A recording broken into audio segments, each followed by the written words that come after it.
So hey guys, this is your favorite fictional vortex. So in this video, we will see what if Naruto was the reincarnated sage guard of the Egyptian queen Naruto xt Gardner Yu-Gi-Oh! But before we start, remember to subscribe and like this video. Now let's start. Chapter 1. The Echo of the Nile. The late afternoon sun, a molten gold orb, descending through a sky the color of a fading bruise, cast long, distorted shadows across the asphalt of Domino City. It was a city of perpetual motion, a symphony of screeching tires, distant sirens, and the ceaseless hum of a million lives intersecting at sharp, unforgiving angles. For most, it was a concrete and steel labyrinth that demanded constant attention, a place where one could easily become lost in the relentless current of urban life. For Naruto Uzumaki, however, it was a place of profound and unsettling silence. He moved through the thronging crowds not as a part of them, but as a solitary island in a rushing river. The noise of the city a mere whisper against the roaring silence in his own mind. He stood at a pedestrian crossing, his tall, athletic frame a stark contrast to the slumped-shouldered students and weary office workers that surrounded him. His hair, a vibrant shock of sun-kissed blonde, caught the dying light, and his eyes, a startling cerulean blue, held a depth that seemed to absorb the world around him without reflecting any of its frantic energy.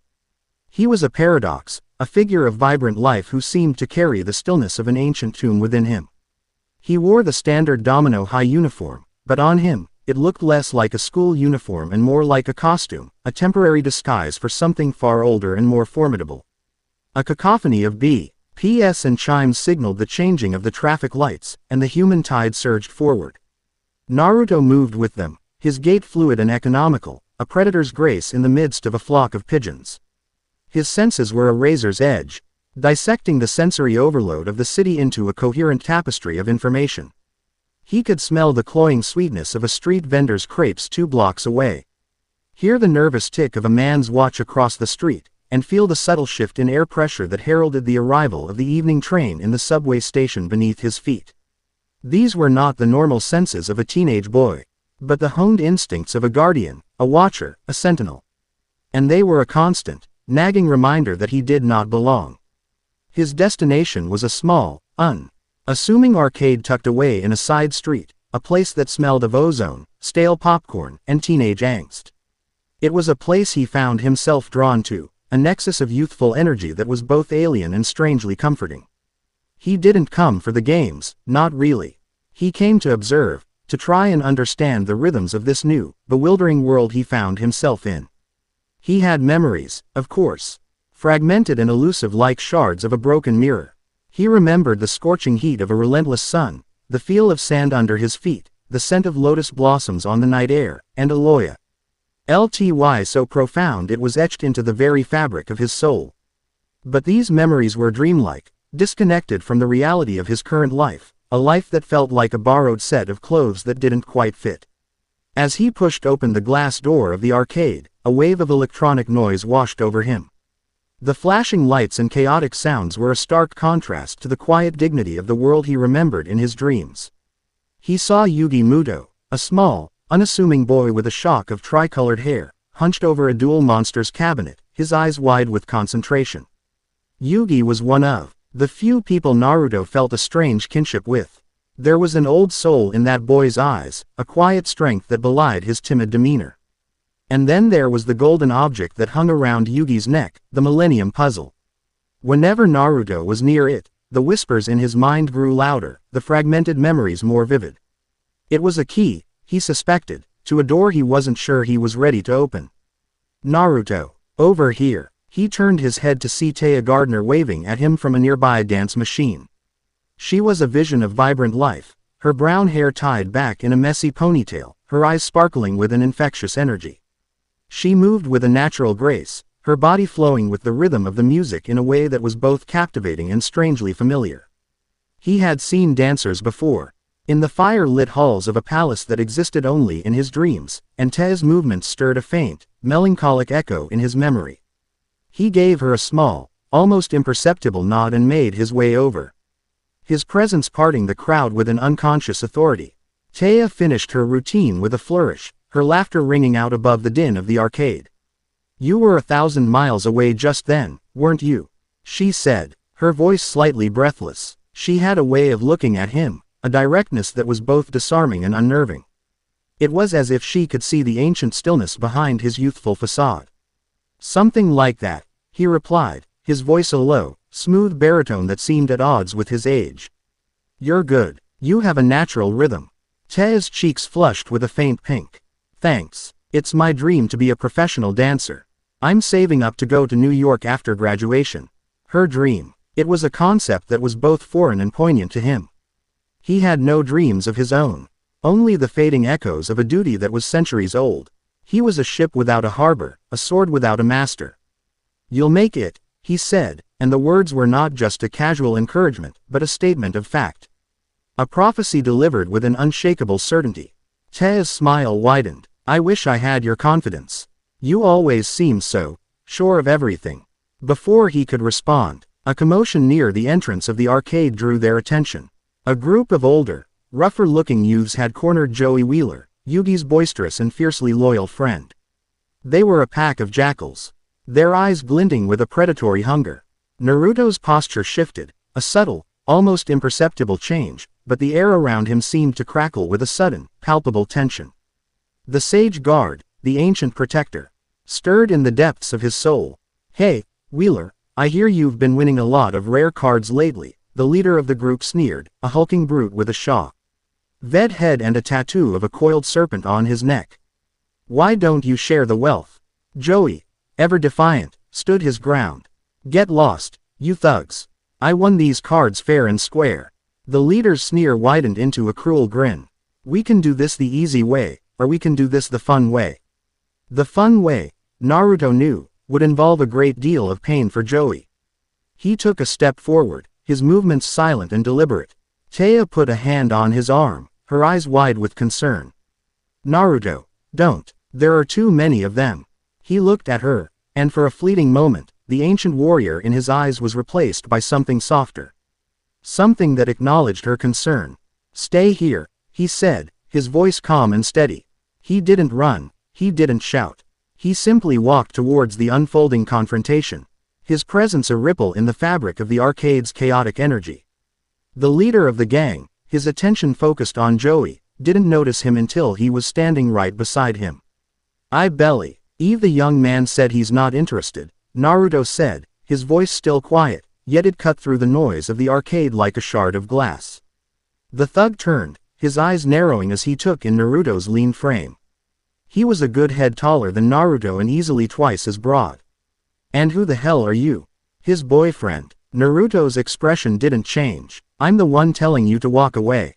The thug laughed, a harsh, grating sound. Or what? You gonna cry to your mommy?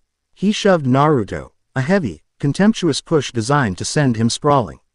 But Naruto didn't move. It was like shoving a statue. An unyielding pillar of granite. The thug's laughter died in his throat, replaced by a look of stunned disbelief.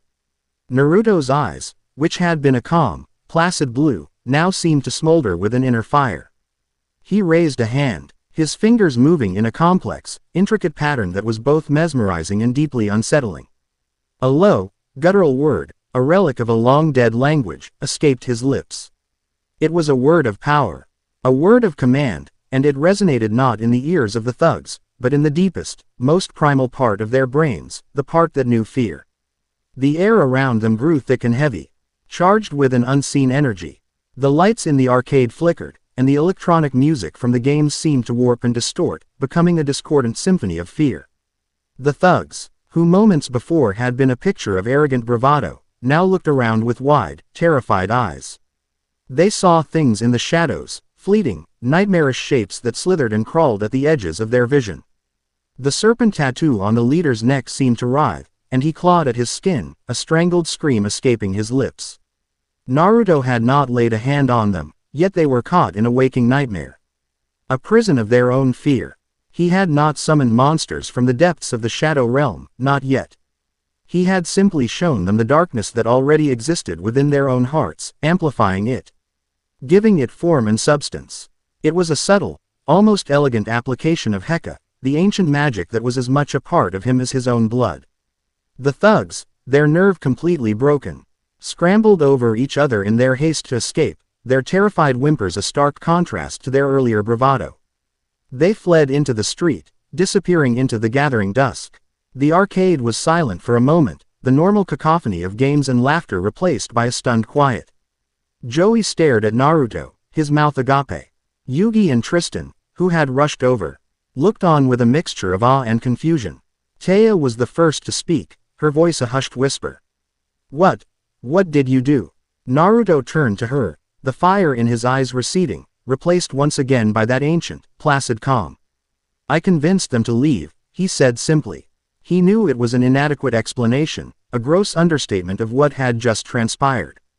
He had tapped into a power that had no place in this world of science and reason, a power that was both a part of him and a constant source of his alienation. He saw the questions in Taya's eyes, the mixture of fear and fascination. He had wanted to protect his friends. But in doing so, he had only deepened the chasm that separated him from them. Later that evening, as he walked Taya home, the silence between them was thick with unspoken questions. The streets were quieter now, the earlier frenzy of rush hour having given way to a more subdued, nocturnal rhythm. The streetlights cast halos of amber light on the pavement, and the air was cool and crisp. You're not like other people, are you? Taya said finally, her voice soft in the quiet street. Naruto didn't answer immediately. He looked up at the night sky, a canvas of inky blackness punctuated by the faint, distant twinkle of a few resilient stars. He remembered a different sky, a sky so clear and dark that the Milky Way was a shimmering river of light, a sky that had looked down upon a kingdom of sand and gold. No, he said, his voice laced with a melancholy that seemed to stretch back across the centuries. I'm not. They reached her apartment building, a modest, well-kept complex with a small, manicured garden out front. She stopped at the entrance, turning to face him. Whatever it is you can do, she said, her gaze unwavering, you used it to help someone today. That's what matters. Her words were a balm to his troubled soul, a small anchor in the turbulent sea of his existence. He had spent so long as a solitary guardian, a silent protector, he had forgotten what it was like to be seen, to be understood, even in a small way. He gave her another of his rare, small smiles. Get some rest, Taya. As he walked away, he felt her eyes on him, a warm, comforting presence at his back. For the first time since he had awakened in this strange new world, he felt a flicker of something other than the weight of his ancient duty, a faint, tentative spark of connection. But as he turned the corner, the feeling was quickly extinguished by a sudden, chilling premonition. The air grew cold, and the shadows seemed to deepen, to coalesce into something malevolent. He was being watched. He stopped, his senses on high alert. He scanned the rooftops, the darkened alleyways, the empty cars parked along the street. He saw nothing, heard nothing, but the feeling persisted, a cold, clammy hand on the back of his neck. It was a familiar feeling, a scent he had not smelled in 5,000 years, the scent of a rival power, a dark and insidious magic. His enemies, he realized with a dawning, chilling certainty, had followed him through the sands of time. The ancient war was not over. It had simply been sleeping, waiting for him to awaken. And now, the first move had been made on a new, and far more complex, battlefield. The silence in his mind was shattered, replaced by the clarion call of a duty he could not, and would not, ignore. The sage guard was once again on watch. Chapter 1 End. Chapter 2. Whispers from the duat. The dream was not a dream. It was a memory, sharp and vivid, smelling of baked earth and the sweet, heavy perfume of the night-blooming lotus. He was not Naruto Uzumaki, a student adrift in a sea of concrete and neon. He was Kanumnarut, the unsetting star, the queen's shield. He stood on a balcony of cool, white alabaster, overlooking the sprawling city of Thebes under a blanket of impossible stars. The Nile, a ribbon of liquid obsidian under the twin moons of a forgotten age, snaked through the fertile lands, a living deity that gave and took life with impartial grace. The air was warm, a silken caress against his skin, carrying the distant sounds of temple chants and the soft laughter of palace servants. He was dressed not in the coarse, synthetic fabrics of the 21st century, but in fine, white linen, a golden pectoral inlaid with lapis lazuli and carnelian resting on his chest. A sheathed khopesh, its hilt wrapped in shagreen, hung at his hip. its weight a familiar and comforting presence. His focus, however, was not on the breathtaking vista before him. It was on the woman who stood beside him, her silhouette framed by the starlight. She was his queen, his sovereign, the living incarnation of Isis, and the sole reason for his existence. Her name was a sacred whisper on his soul, a name he could not fully recall in the waking world. Yet in this memory dream, it was the sun around which his entire being orbited. She was speaking, her voice a melody that could calm a raging storm or incite a nation to war. She pointed towards a specific constellation, one that no longer graced the skies of Domino City. "Do you see it, Conumnerut?" she asked, her tone light but underscored with the steel of command. "The celestial barge of Ra completes its journey through the duat. A new day will soon dawn." He did not look at the stars. His gaze was fixed on her, on the way the starlight caught the intricate gold threads in her midnight black hair, the proud, regal line of her jaw, the deep, knowing intelligence in her kohl-rimmed eyes. Those eyes, he remembered, held the wisdom of 1,000 lifetimes. "My queen, my eyes are sworn to watch over you, not the heavens. The gods have their own guardians." A small, knowing smile touched her lips. Ever the vigilant one, but even a shield must occasionally look up, lest he forget what he is protecting the sky from. She turned to face him fully, the starlight now illuminating the intricate patterns of her sheer, beaded gown. "There are whispers, my loyal guard. Whispers on the desert winds, carried from the forsaken lands of the south. A shadow is stirring, a cult that seeks to unravel the Ma'at, the very fabric of order and truth, and plunge the world into Isfet, into chaos." His hand went instinctively to the hilt of his khopesh. A low, dangerous growl rumbled in his chest. "Let them come. They will find their shadows devoured by the light of your reign." "It is not their swords I fear," she said, her expression growing serious. "They practice a forbidden Heka, a dark sorcery that twists the soul and animates the clay of the earth. They seek to unearth ancient powers. Powers that were sealed away for a reason. They whisper the name of a forgotten god, a being of immense and terrible power. The name of that god was a void in his memory, a piece of the tapestry that had been violently ripped away. But the feeling it evoked was not forgotten. It was a cold, creeping dread, a sense of an all-consuming emptiness. "I will not allow any harm to befall you, my queen. I swear it on my Ka and my Ba." She reached out and placed a cool, slender hand on his forearm. Her touch was a jolt of lightning, a silent communication that transcended words. It spoke of absolute trust, of a bond forged not in this life, but across countless others. "I know, my unsetting star. That is why I need you to be more than just a shield. I need you to be my sword. I need you to be the light that drives back the coming darkness." The dream memory began to fray at the edges, the vibrant colors of Thebes bleeding into the dull gray of a Domino City morning. The scent of lotus and myrrh was replaced by the smell of rain-damp pavement and exhaust fumes. The queen's face dissolved into the fractured patterns of light filtering through his bedroom blinds. Naruto's eyes snapped open. He was in his small, sparsely furnished apartment, the sounds of the city already a dull roar outside his window. The memory clung to him like a shroud, potent and achingly real. Conumnerut. The name felt more real to him than Naruto Uzumaki. He sat up, swinging his legs over the side of the bed. The weight of his duty, 5,000 years old, settled upon his shoulders. The shadow his queen had spoken of, it was the same presence he had felt last night. The war had not ended with the fall of her dynasty. It had merely entered a long, silent armistice. And now, the enemy was once again on the move. The day at Domino High passed in a blur of muted colors and inconsequential noise. Naruto was a ghost in the hallways, his senses stretched taut, scanning every face, every shadow. For a sign of the ancient enemy he now knew was hunting him. He was a predator in a world of prey, and the cognitive dissonance was a grinding weight on his soul. He sat through lectures on world history, listening to a sanitized, academic version of events he had lived through. He heard his time, the glorious apex of the new kingdom, reduced to a dry collection of dates and pharaonic lineages. The professor spoke of burial rites and the belief in the afterlife, and Naruto had to physically restrain himself from standing up and correcting the man's flawed, simplistic interpretations of the duat and the complex journey of the soul. Taya found him by his locker at the end of the day, her expression a mixture of concern and curiosity. "You've been even quieter than usual today," she observed, leaning against the adjacent locker. "Everything okay? You're not still thinking about those thugs from the arcade, are you?" "They are of no consequence," Naruto replied, his voice distant. He was still half in Thebes, the queen's warning echoing in his ears.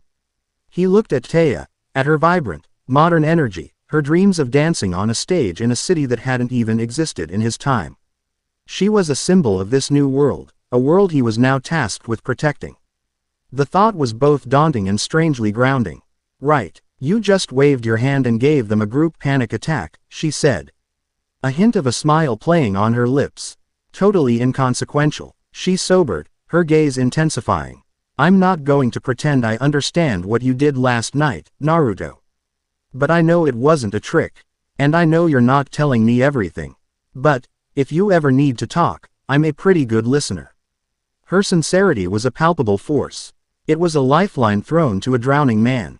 He felt the ancient, ingrained instinct to remain solitary, to bear his burden alone, warring with a nascent, unfamiliar desire to connect, to share. "What I am is complicated," he finally said, closing his locker. "It's a history that doesn't belong in this time." "Maybe," she countered, falling into step beside him as he began to walk. "Or maybe it's a history that's been waiting for the right time to be understood." Quote. Before he could formulate a response, Joey and Tristan came skidding around the corner, their faces alight with excitement. "Naruto. Taya, you are not gonna believe this," Joey shouted, waving a small, ornate pamphlet in the air. "Yugi's grandpa got us all special invites to the Domino Museum. They're unveiling a new Egyptian exhibit tonight. A private, pre-opening tour." Tristan pumped his fist. "Yeah, mummies, curses, the works. It's gonna be awesome." Naruto froze mid-stride. An Egyptian exhibit. The timing was too precise to be a coincidence. It was a lure, a trap, or, perhaps, an opportunity, a place where the past and present were set to collide. He could feel the threads of fate pulling taut, drawing him towards a confrontation he knew was inevitable. "I'll be there," Naruto said, his voice flat, his cerulean eyes hardening with a resolve that seemed to chill the air around them. This was where he would find his answers. The Domino City Museum was a grand, neoclassical building of marble and granite, a temple to human history that stood in stark defiance of the city's relentless modernity. As evening fell, the building was illuminated by soft, golden spotlights, giving it an ethereal, timeless quality. Inside, the main hall was a cavern of polished floors and soaring ceilings, but the true treasure lay in the newly constructed wing, where the Echoes of the Nile exhibit was housed. Yugi's grandfather, Solomon Muto, a man whose kindly eyes twinkled with a genuine passion for the past, greeted them at the entrance. He led them into the exhibit, and the group fell into a hushed awe. The air was still and cool, carrying the faint, dry scent of dust and ancient linen. Glass cases displayed a breathtaking array of artifacts, golden sarcophagi, intricate canopic jars, papyrus scrolls covered in delicate, precise hieroglyphs, and jewelry that seemed to pulse with a faint, inner light. "Incredible, isn't it?" Solomon whispered, his voice filled with reverence. "These artifacts have been asleep for thousands of years, and now, they awaken to tell us their stories." Naruto walked through the exhibit not as a tourist, but as a man walking through the ruins of his own home. He recognized the style of the carvings on a funerary stele, the specific dynastic cartouche on a signet ring. He saw a khopesh identical to the one he had worn in his dream. And the sight sent a pang of phantom weight to his hip. These were not stories to him. They were his life. "The craftsmanship is truly remarkable," a calm, melodic voice said from behind them. "Each piece is a testament to a civilization that understood the profound connection between the mortal and the divine." They turned to see a young woman standing by a large, granite sarcophagus. She was tall and slender, with an elegance that seemed as timeless as the artifacts surrounding her. Her skin was the color of warm sand, and her long, straight black hair was cut in a sharp, modern style that somehow evoked the classic lines of an Egyptian bust. Her eyes, a striking shade of amber, were intelligent and analytical, currently focused on a string of faience beads in a nearby case. She was dressed in a simple but elegant black dress, a professional attire that couldn't hide the passionate fire that burned in her gaze when she looked at the relics of the past. "Allow me to introduce our guest curator," Solomon said with a smile. "This is Ms. Isis Ishtar, one of the world's leading young Egyptologists. It is thanks to her tireless work that this exhibit is even possible." Isis offered them a polite, reserved smile. "Mr. Muto is too kind. It is a privilege to be a steward of such history. Welcome to the preview. Please, feel free to ask any questions you might have." As she spoke, her amber eyes swept over the group, lingering for a fraction of a second longer on Naruto. It was a look of professional curiosity, the kind of look a historian gives an unclassified artifact. Naruto met her gaze, and for an instant, he saw a flicker of something beyond academic interest. He saw a deep, unquenchable thirst for truth. Taya, ever the social one, was the first to speak. "This is all so amazing. How can you tell what all these little pictures mean?" she asked, pointing to a wall of hieroglyphs. Isis's smile warmed slightly. "It's a language, just like any other," she began, launching into a concise but fascinating explanation of Medu Neter, the divine words. She spoke with a quiet authority, her passion for the subject evident in every carefully chosen word. She was a scholar, grounded in fact and evidence. As she led them through the exhibit, Naruto remained silent, a looming presence at the back of the group. He listened as Isis explained the function of a set of canopic jars. The symbolism of the Ankh, the process of mummification. Her knowledge was impressive, encyclopedic, but it was the knowledge of a scholar looking at the past through a telescope. He had been there. He had watched the priests perform the opening of the mouth ceremony. He knew the specific incantations that were spoken, the precise texture of the sacred oils. They stopped before a large, beautifully preserved papyrus scroll, the Book of the Coming Forth by Day, often known as the Book of the Dead. It depicted the soul's journey through the duat, the trials it faced, the judgment before Osiris. "This is spell 125, the negative confession," Isis explained, pointing to a specific vignette. "Here, the soul of the deceased must declare its innocence before the 42 divine judges, stating all the evils it has not committed in its lifetime. For instance, I have not stolen, I have not killed, I have not made anyone weep." "That third one is a bit of a stretch," Naruto said. His first words since Isis's arrival. His voice was low, and it carried a weight that made everyone turn to look at him. Isis raised a perfectly sculpted eyebrow. "I'm sorry." "The translation," Naruto clarified, his gaze fixed on the papyrus. "The scribe's hand is from the 19th dynasty, Theban school. The phrase isn't, 'I have not made anyone weep.' A more accurate rendering LDB, 'I have not been the cause of sorrow.' It's a subtle distinction, but a crucial one. It speaks not just to direct action, but to the consequences of one's choices. Intent versus outcome. The ancient Egyptians were very precise about such things." A stunned silence fell over the group. Solomon Muto stared at Naruto with wide, disbelieving eyes. Taya looked at him with a mixture of pride and confusion.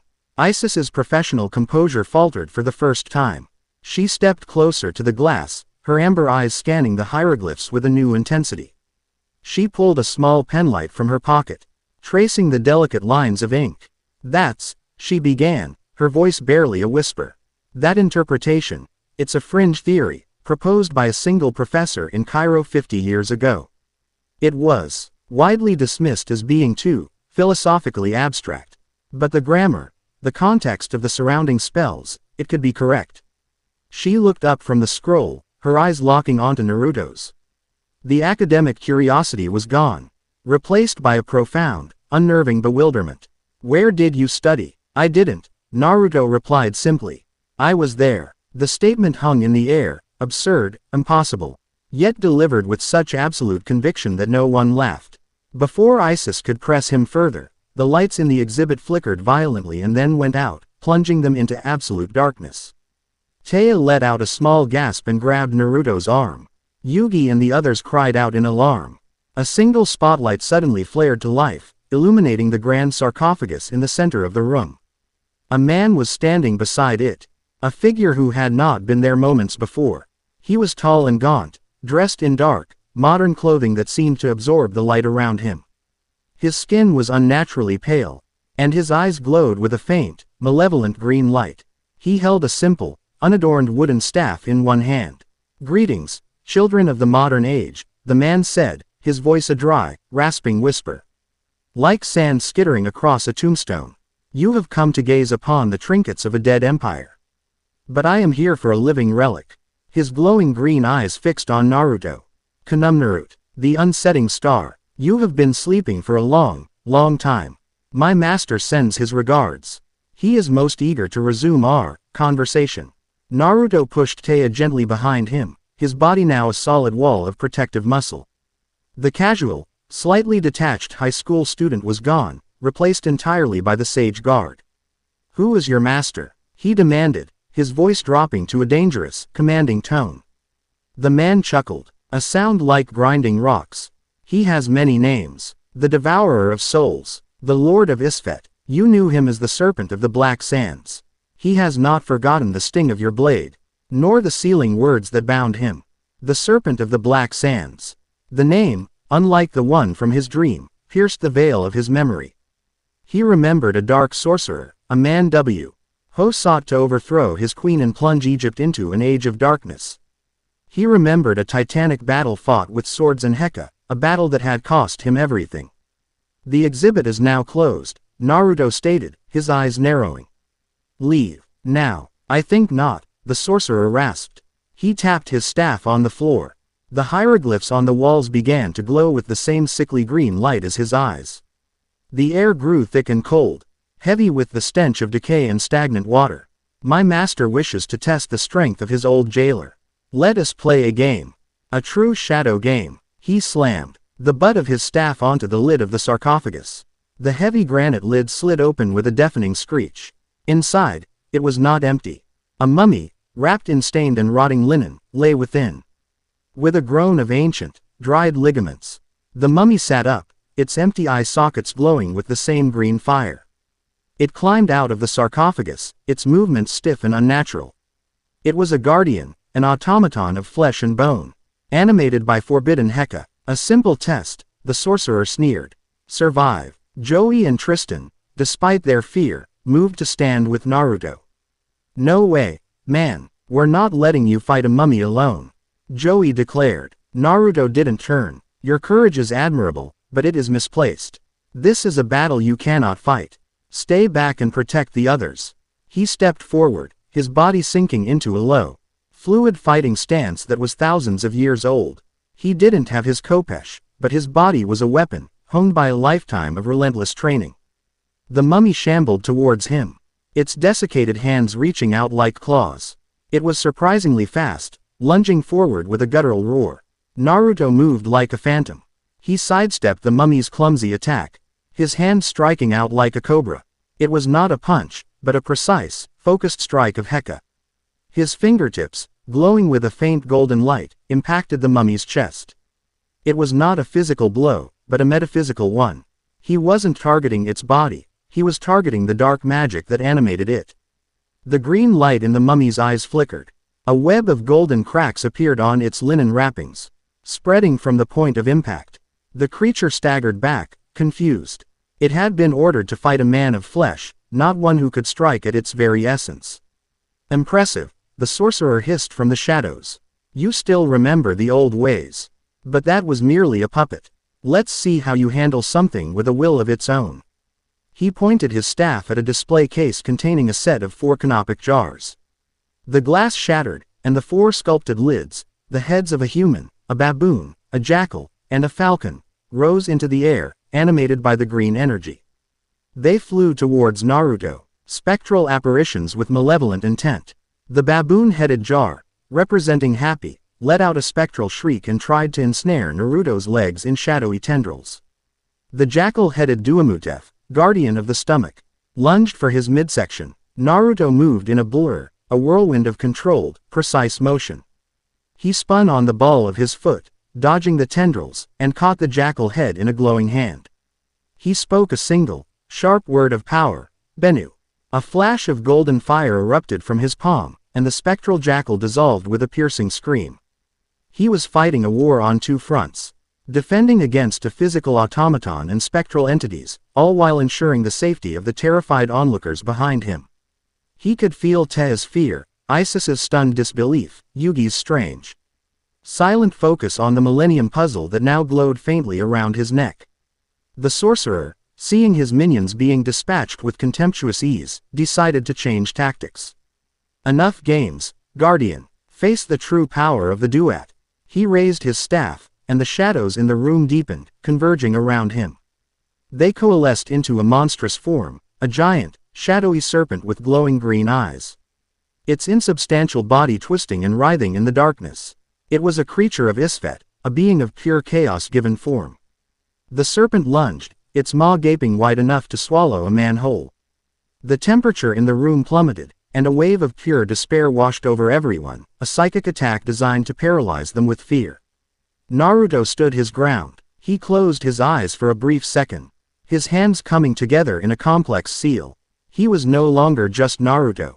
He was Kunumnarut, the Queen's shield. The unsetting star. He drew upon the core of his being, the wellspring of power that had been granted to him by his queen to defend the Ma'at.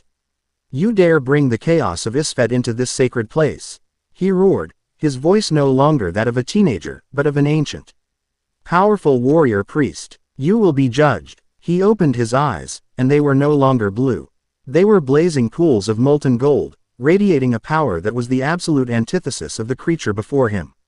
It was the power of order, of light, of unshakable truth. He thrust his hands forward. By the law of Ma'at, I command you. Be scattered. A brilliant, golden ankh, the key of life, erupted from his hands. It was not a physical object, but a construct of pure, refined Heka. It flew towards the shadow serpent, and where the green, chaotic energy was cold and life-draining, the golden light of the ankh was warm, vibrant, and utterly absolute. The ankh struck the serpent, and the creature let out a soundless scream of agony. The golden light was poison to its chaotic nature. It dissolved not into nothingness, but was broken down, its stolen energy purified and released back into the world. The room was flooded with a warm, golden light that banished every shock, doubt and filled every heart with a sudden, inexplicable sense of peace and hope. When the light faded, the mummy had collapsed into a pile of dust and linen. The canopic jar lids lay shattered on the floor, and the dark sorcerer was gone, having vanished back into the shadows from whence he came. The emergency lights in the museum flickered back on, casting a sterile, white glow on the scene of A.B. Adel that no one would ever be able to explain. Naruto stood panting slightly, the golden light in his eyes slowly receding, replaced by their normal cerulean blue.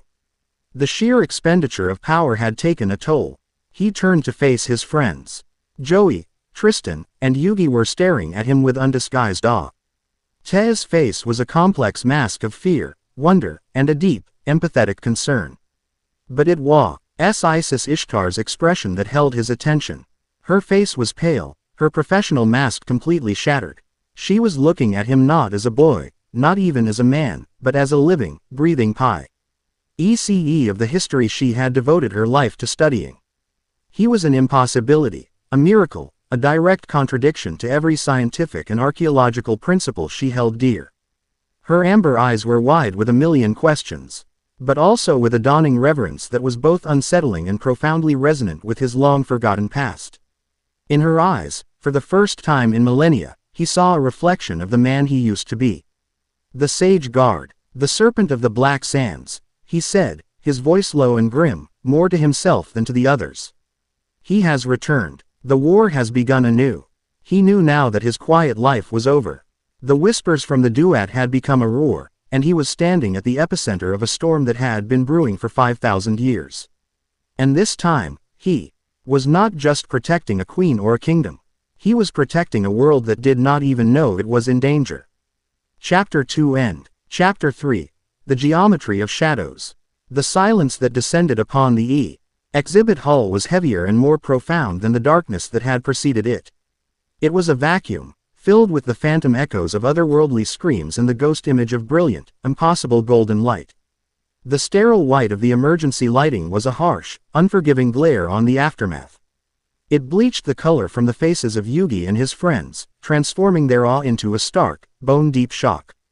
On the floor lay a pathetic mound of ancient dust and brittle linen, where a resurrected mummy had stood moments before. Shards of priceless glass glittered like fallen stars around the inert, stone canopic jar lids. The air, thick with the smell of ozone and millennia-old decay, was a testament to the violent intrusion of the past into the fragile present. Solomon Muto, his face ashen, leaned heavily against a display case, his usual grandfatherly twinkle replaced by the wide, uncomprehending stare of a man who had just seen the myths he studied for a lifetime spring into savage, terrifying life.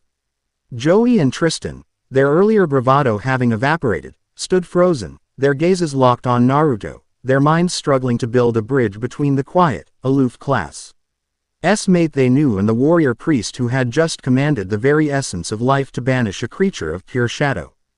Taya was the first to move. She took a tentative step towards Naruto, her hand still outstretched as if to touch his arm, to ground him, to assure herself he was real. Her heart was a frantic drum against her ribs. One part of her was terrified, recoiling from the raw, elemental power she had just witnessed. It was a power that defied every law of nature she understood. But a larger, more insistent part of her felt an overwhelming wave of concern. She had seen the cost of that power in the slight tremor in his hands, the faint sheen of sweat on his brow, the profound, soul-deep weariness that now settled in his eyes, dimming their cerulean fire. Naruto, are you? The question died on her lips. Are you okay? Felt ridiculously inadequate. What was that? Was a door she wasn't sure she was ready to open. Before he could answer, Isis Ishtar was upon them. Her professor, Echelonal Reserve had been utterly sandblasted away, leaving behind the raw, incandescent passion of a true scholar who had just stumbled upon the Rosetta Stone of reality itself. She moved with a purpose that bordered on predatory, her amber eyes blazing with an intellectual fire that was nearly as intense as the Heka Naruto had wielded.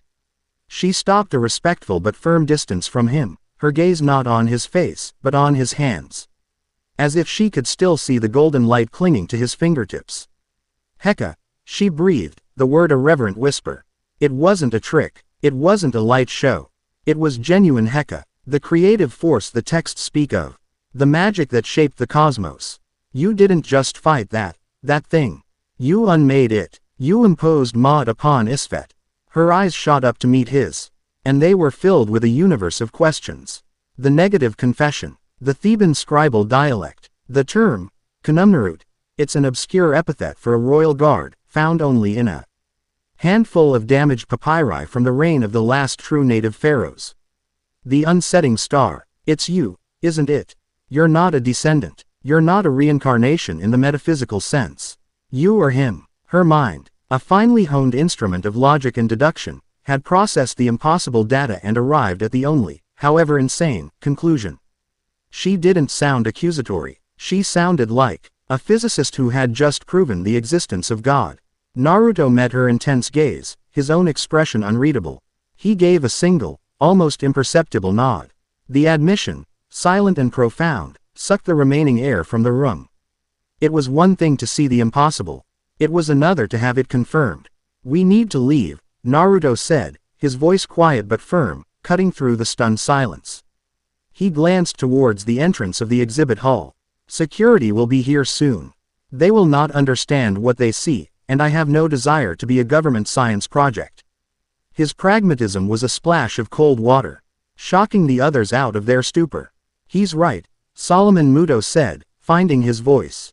He pushed himself upright, the curator and historian in him taking over. This is a matter of historical and spiritual significance that cannot be exposed to the world. Not like this. He looked at Isis. We must contain this. I will handle the museum staff. A power surge, a malfunctioning sprinkler system, something mundane. Isis nodded, her mind already racing, formulating a plausible cover story, her academic discipline a shield against the shattering of her worldview.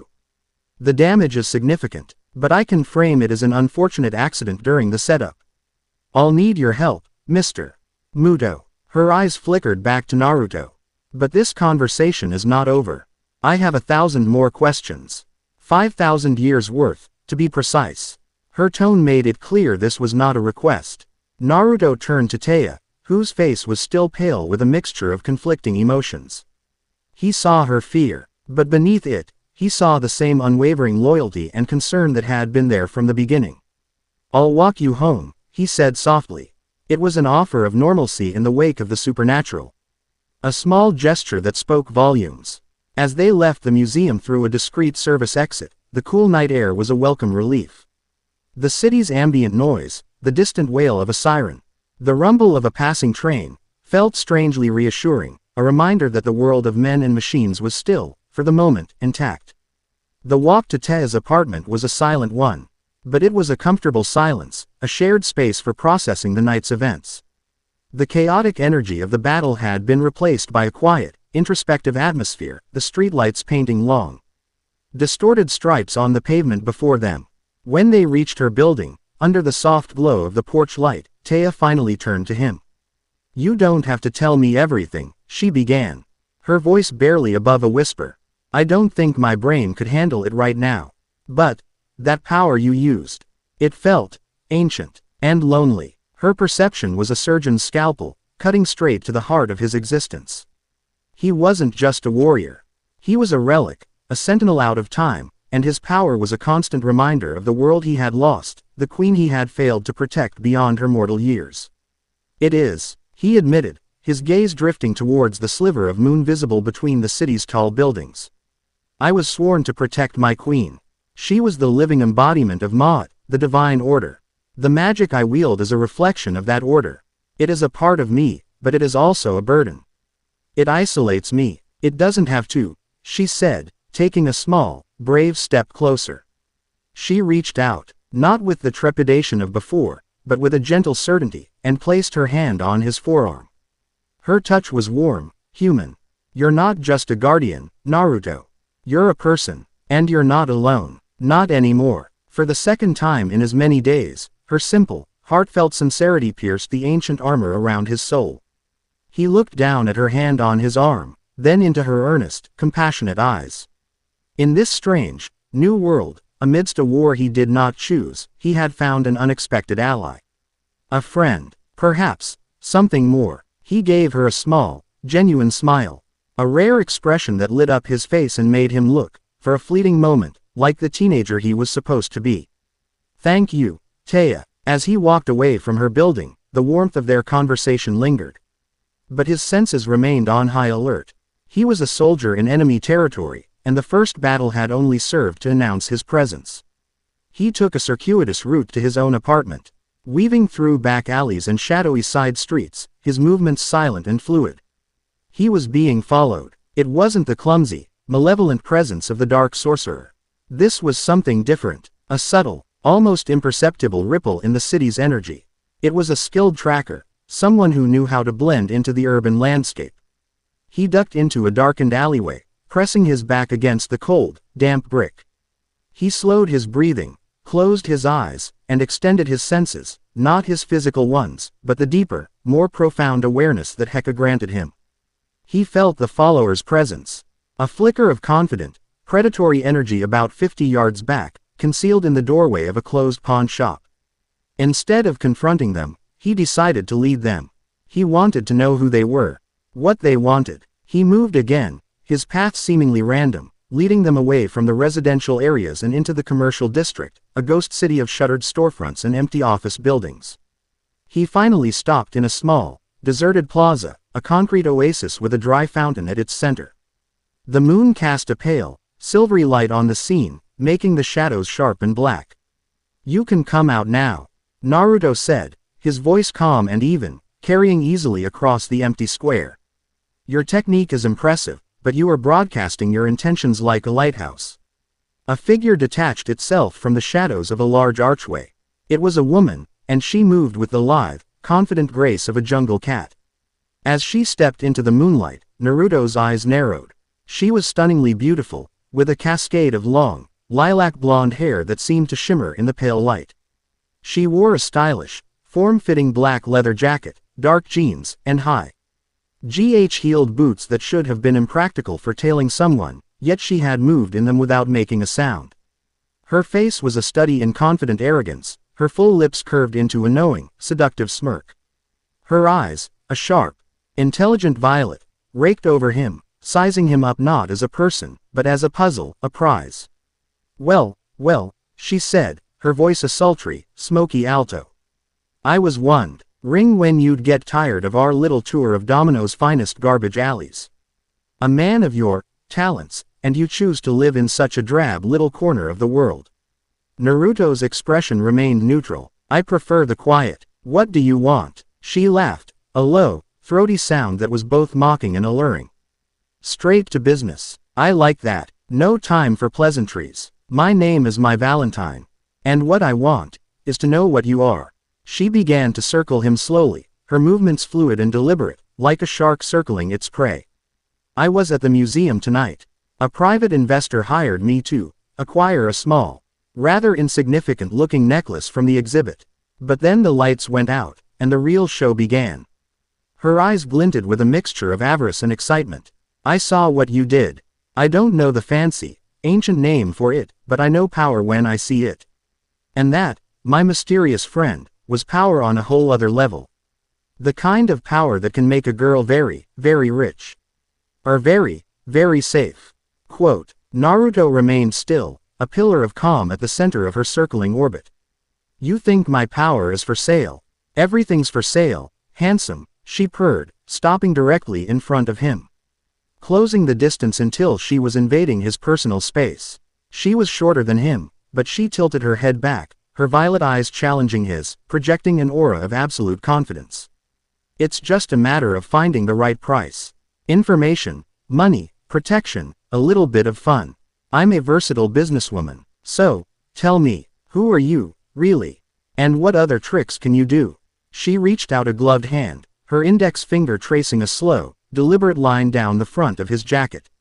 It was a test, a probe, a combination of seduction and intimidation designed to throw him off balance, to see how he would react. He didn't flinch. He didn't move a muscle. He simply looked down at her, his cerulean eyes turning cold and hard, like chips of glacial ice. The air around them dropped several degrees. Let me give you some free advice, Ms. Valentine, he said, his voice dropping to a low, dangerous whisper that cut through her seductive facade like a razor. There are shadows in this world you cannot comprehend. They are ancient and hungry. The power you saw me use exists to fight those shadows. It is not a toy. It is not a tool for personal gain. It is a sacred duty. You saw a battle in a war that has been raging since before the first stones of this city were laid. By following me, by inserting yourself into this, you have painted a target on your own back. You are like a child who has wandered onto a battlefield, drawn by the pretty flashes of light, oblivious to the cannons aimed in your direction. He leaned in closer, his voice dropping even further. A mesmerizing, hypnotic thrum of pure command. So you will go home. You will forget what you saw. You will forget my name, and you will forget my face. You will find another treasure to hunt. Another rich man to charm. Because if you continue down this path, if you continue to pry into my affairs, the shadows will notice you. And when they come for you, I will not save you. His words were not a threat. They were a prophecy. He wasn't trying to scare her. He was showing her the absolute, terrifying truth of the world she had just stumbled into. He infused his voice with a minuscule, almost undetectable thread of Heka, not to control her mind, but to force her to feel the truth of his words in her very soul. My Valentine, for the first time in her life, felt a genuine sliver of fear. It was a cold, alien sensation. She was used to being the predator, the one in control. But in his eyes, she saw an abyss, an ancient, unwavering certainty that made all her confidence, all her charm, feel like a child's paper armor. She could feel the weight of his words, the reality of the danger he spoke of. She involuntarily took a step back, her smirk faltering for the first time. She recovered quickly, her pride forcing her to regain her composure. She tossed her head, her lilac blonde hair catching the moonlight. You're good, she said, her voice a little shakier than she would have liked. Putting on a big, scary show to frighten off the new girl. But you should know, I don't scare easily. She gave him a final, lingering look, her violet eyes now filled with a new emotion, not just curiosity, but a deep, grudging respect, and a burning desire to prove him wrong. This isn't over, mystery man. Not by a long shot. With a final, confident smirk that didn't quite reach her eyes.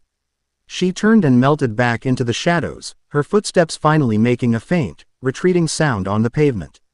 Naruto watched her go, his posture not relaxing until her presence had vanished completely from his senses. He knew his warning would not deter her. It would only intrigue her more. He had just added another complicated, unpredictable piece to an already dangerous game. He looked up at the moon. A silent, silver witness in the night sky. He felt the weight of it all settling on him. The enemy was in the shadows. A brilliant scholar was determined to dissect his soul. A vibrant, compassionate young woman was trying to save it. And a beautiful, dangerous thief saw it as a prize to be won. He closed his eyes, and the memory of his queen's voice filled his mind. A lesson from a sun-drenched afternoon in the palace gardens. The path of a guardian is a solitary one, Naruto. But you will find that the world will place allies on your path, often in the most unexpected forms. A scholar, a dancer, even a thief. Do not mistake the vessel for the purpose they may serve, for even the smallest stone can help turn the tide of a great river. He had allies, it seemed, whether he wanted them or not. The geometry of the shadows was growing more complex, the lines of fate intersecting around him in ways he could not have foreseen. The war was no longer just his. Chapter 3 End. Chapter 4. The cartography of a forgotten war. The address Isis had given him did not lead to a dusty university office or a cluttered archive. It led to the gleaming, obsidian heart of Domino's corporate district. A skyscraper of smoked glass and blue-tinted steel that clawed at the overcast sky. The lobby was a cathedral of minimalist design and quiet, ruthless efficiency. Polished chrome and white marble stretched out under a ceiling so high it seemed to have its own weather system. The air was cool, sterile, and smelled faintly of electricity and money. A discreet, almost invisible logo on the far wall, a stylized KC, identified the building's owner, Kaiba Corp. It was a place of immense, modern power, the absolute antithesis of the ancient, sacred power that flowed through Naruto's veins. He was met not by a receptionist, but by Isis herself, who emerged from a silent, gliding elevator. She had traded her elegant dress for a practical, tailored lab coat worn over a simple black turtleneck and slacks. Her hair was pulled back in a severe, efficient bun, and a pair of sophisticated, augmented reality glasses were perched on her nose. If she had been a scholar in the museum, here she was a high priestess of technology. "I trust you had no trouble finding the place," she said, her tone all business. There was no trace of the awestruck academic from the night before, only a focused, intense energy. "This is the Kaiba Corp Historical Research and Imaging Division. Mr. Kaiba has a vested interest in certain historical artifacts. He allows me a great deal of latitude and resources in my own research in exchange for my consultation on his projects. Discretion is absolute here. We will not be disturbed." She led him into the elevator, which ascended with a stomach-lurching, silent velocity. "I have spent the entire night and day collating every piece of data I could access," she continued, her amber eyes glowing faintly as she processed information displayed on the inside of her glasses. Every myth, every text, every obscure glyph that mentions the serpent of the black sands or Nakish Hairy Shat, as one particularly fragmented Amarna period text calls him. The name is a pejorative, meaning the serpent who dwells in the desert's glare. His true name has been systematically scoured from history, an ancient form of damnatio memoriae. An act of magical, not just political, erasure. The elevator doors opened directly into a vast, circular room that looked like the bridge of a starship. A panoramic window offered a breathtaking, God's eye view of Domino City. The rest of the room was dominated by technology. Holographic displays floated in the air, projecting rotating artifacts and scrolling lines of ancient text. Banks of humming servers lined one wall, their blinking lights a silent, digital chorus. In the center of the room was a large, circular console surrounding a holographic projector. "Welcome to my sanctuary," Isis said with a hint of pride. "Here, history is not a collection of dusty relics. It is a data stream, waiting to be decoded." Naruto walked into the room, his ancient senses feeling the thrum of immense electrical power. A force as potent in its own way as the Heka he wielded. He was a creature of sand and sun, of Nile mud and sacred incense, standing in a temple of silicon and light. Yet, he felt no intimidation. He saw the technology not as an alien force, but as a tool, an extension of the human will to impose order on chaos. It was a modern form of Ma'at. Your sanctuary is impressive, he acknowledged, his gaze sweeping across the room. But data streams are only as useful as the questions you ask of them. You have been looking for a man. You should be looking for a pattern. Isis raised an eyebrow, a flicker of her academic curiosity returning. Explain. Nakish Harry Shat was not just a sorcerer, Naruto began, his voice taking on the quality of a lecturer speaking from personal experience. He walked towards the central console, his presence commanding the space with an effortless authority. He was a master of Isfet. Chaos. He did not build empires, he toppled them. He did not create, he corrupted. His power is not in direct confrontation, though he is formidable. His true strength lies in finding the cracks in the foundation of a society and prying them open until the entire structure collapses. He looked at Isis. In my time, he fomented border wars with the Nubians, spread plagues through cursed grain shipments, and turned trusted viziers against their pharaoh with whispers of power. He preyed on the desperate, the greedy, and the fearful, promising them whatever their hearts desired in exchange for their loyalty. Their souls. Where has this city shown its cracks, Ms. Ishtar? Isis's eyes widened behind her glasses. She had been searching for a single, historical figure. He was telling her to conduct a sociological and criminological analysis of a modern metropolis. Her fingers flew across the holographic interface of the console. Data streams shifted, historical texts replaced by crime statistics, stock market fluctuations, news reports. The docs, she said after a few moments of intense concentration. There's been a surge in gang activity over the last 6 months. A new player, the Asps, has risen to prominence with almost supernatural speed, consolidating power through a combination of violence and what the police reports call unprecedented loyalty. Then there are the financial markets. A series of improbable, catastrophic bankruptcies of several major shipping companies. All tied to lost cargo and mysterious accidents at sea. She paused, her eyes narrowing. And there have been disappearances. Not many, but they're all a specific type. Archaeologists, private collectors, historians, all specializing in pre-dynastic Egyptian artifacts. They vanish without a trace. He is gathering resources, Naruto stated. Soldiers for his cult, wealth to fund his operations, and knowledge to locate what he truly seeks, artifacts of power. Not the museum pieces you curate, but objects of raw Heka, sealed away long ago. He closed his eyes, placing a hand flat on the cool surface of the central console. He uses a focus, an artifact to anchor and amplify his power in this new world. It would be something, unassuming. Something that could pass through customs unnoticed. Something tied to the duat. A Shabti figurine, perhaps. Or, his eyes snapped open, a funerary barge, a model of the celestial boat that carries the souls of the dead. It would be a perfect conduit for his power. Isis's breath hitched. There was a barge, a small, beautifully carved model made of obsidian. It was part of a private collection that was reported stolen 3 months ago. Just before the Asps appeared on the scene. The collector was the first to disappear. We have a high-resolution scan of it.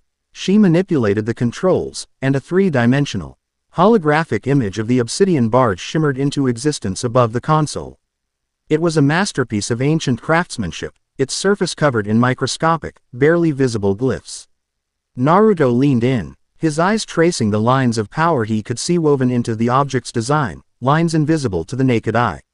This is it. It acts as a psychic beacon, drawing in those with weak wills and a lust for power. It is his command center. He straightened up. Where is it now? An object that sighs, constantly emitting the kind of energy you describe, it would be almost impossible to shield completely from modern detection methods, Isis murmured, her mind racing. Not from orbital satellites, at least. If I can isolate the specific energy signature of your Heka, perhaps I can create a filter. Scan the city for its chaotic inverse. Her work was a whirlwind of controlled genius.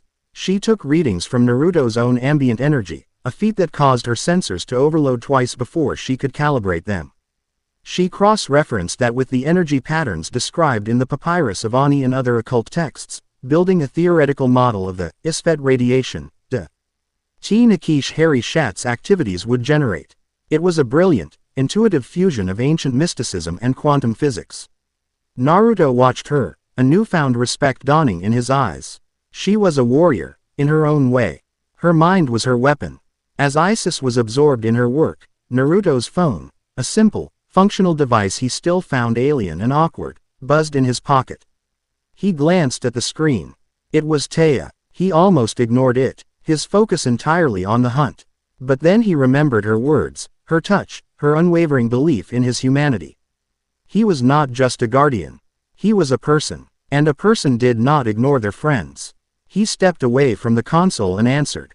Taya, Naruto. Sorry to bother you, her voice came through, laced with a familiar concern. I haven't heard from you since, you know. I just wanted to make sure you were okay. You seem to be carrying the weight of the world on your shoulders. He looked out the panoramic window at the sprawling city, a world of millions of lives. All blissfully unaware of the shadow gathering beneath them.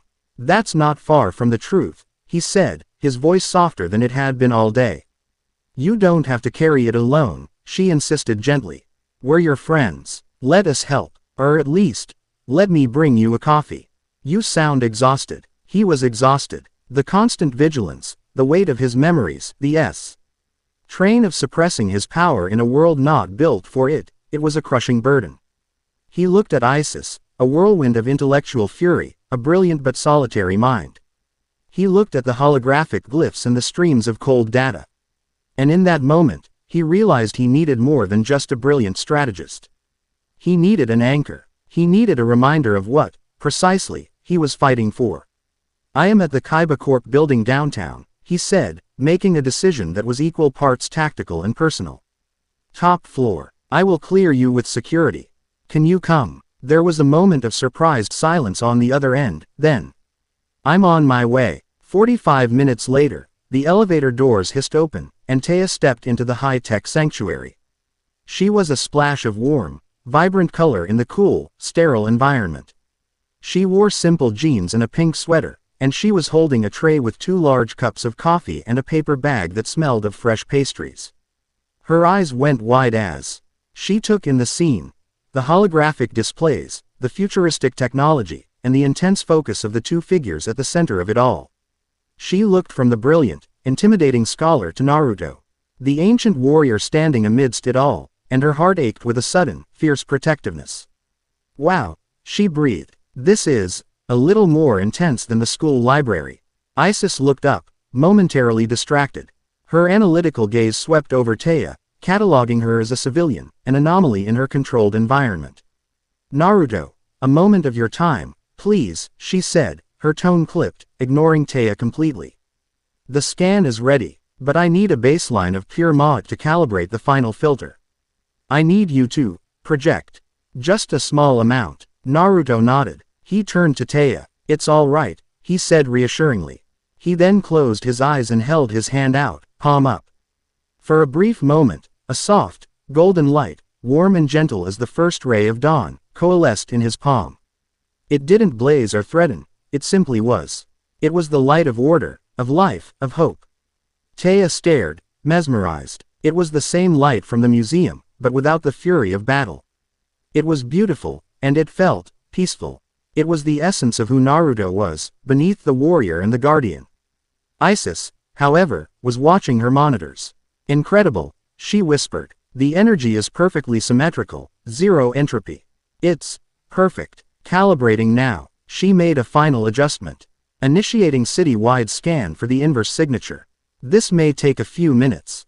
As the servers hummed, processing terabytes of data, an awkward silence fell. Isis stood, observing her readouts, a picture of professional detachment. Naruto stood by the window, his expression grim as he watched the city below. It was Taya who broke the silence. She walked over to Naruto, extending one of the coffee cups. Here, she said softly. You look like you need this. He turned, surprised by the simple, human gesture. He took the cup, his fingers brushing against hers. The warmth of the cardboard was a small, grounding sensation.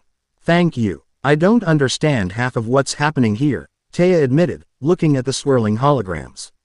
But I understand that you're in a fight. And no one should have to fight alone. Isis glanced over at them, an unreadable expression on her face. She saw the interaction, the easy comfort that passed between them. She had offered Naruto access to unparalleled technology, to the sum of human knowledge. She was helping him wage his war. But this girl, with her simple offering of coffee and loyalty, was tending to the warrior himself. It was a variable she hadn't accounted for, a type of power her sensors couldn't measure. For the first time, she felt a flicker of Samet. That was not intellectual curiosity. It was a strange, unsettling flutter of envy. I have a location, Isis announced abruptly, her voice sharp, drawing their attention back to the console. On the main holographic display, a map of Domino City was displayed, and on the industrial island on the city's western fringe, a single, pulsing red light blared like a festering wound. The old Domino power plant, Isis said, her voice grim. It's been derelict for over a decade. It's isolated, easily defensible, and sits on a confluence of the city's old electrical grid, a modern equivalent of ley lines. The energy signature is off the charts. It's a nest. This is where he's hiding his cult. This is where the obsidian barge is. Naruto stared at the blinking red light, his expression hardening into a mask of cold fury. The hunt was over. The time for strategy and research was at an end. He took a final sip of the coffee, the warmth a stark contrast to the icy resolve that was flooding his veins. He had a location. He had a target. The serpent had made his lair, and now, the guardian was coming to cleanse it. Chapter 4 End. Chapter 5. The Serpents, Nest of Steel and Rust. The decision was not a debate.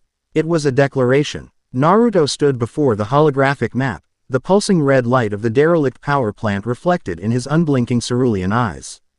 I am going there, now. His voice was flat, devoid of emotion. The quiet, deadly tone of a weapon being unsheathed. Isis immediately began to protest, her words a rapid-fire cascade of logic and reason. That would be strategically unsound. We have no tactical reconnaissance. We don't know the number of hostiles, their capabilities, or the layout of the facility. A lone operative, no matter how powerful, walking into an enemy stronghold is a foolish risk. Give me 12 hours. I can requisition a Kaiba Corp satellite for a full thermal and esoteric energy scan. I can get you schematics, entry points, patrol routes. In 12 hours, Naruto cut her off. His voice slicing through her data stream with chilling precision, he could consecrate that ground to his master. He could sacrifice every one of those cultists to or a ritual that could shroud this entire city in shadow. He could open a gate. The serpent does not wait. Neither will I. It was Taya who stepped forward, placing a hand on Isis's arm. Her face was pale, but her brown eyes were filled with a fierce, unwavering resolve. He's not going alone. Isis turned to her, her expression of professional frustration shifting to one of sheer disbelief. You cannot be serious. You are a civilian, a dancer. In that facility, you would be less than a liability, you would be a casualty. I know, Taya said, her voice trembling slightly but firm. I can't fight mummies or shadow monsters. But I'm not letting him walk into that darkness by himself. He's fighting for our world. The least I can do is stand with him, even if it's just to remind him what he's fighting for. She turned her gaze to Naruto, and her look was not one of pleading, but of an unbreakable promise. I'm coming. Naruto looked at her, and for a moment, the icy warrior in his eyes softened. He saw not a liability, but a lifeline, a small, warm flame of humanity in the cold, ancient war he was forced to wage. He remembered his queen's words about unexpected allies. A dancer. He gave a single, decisive nod.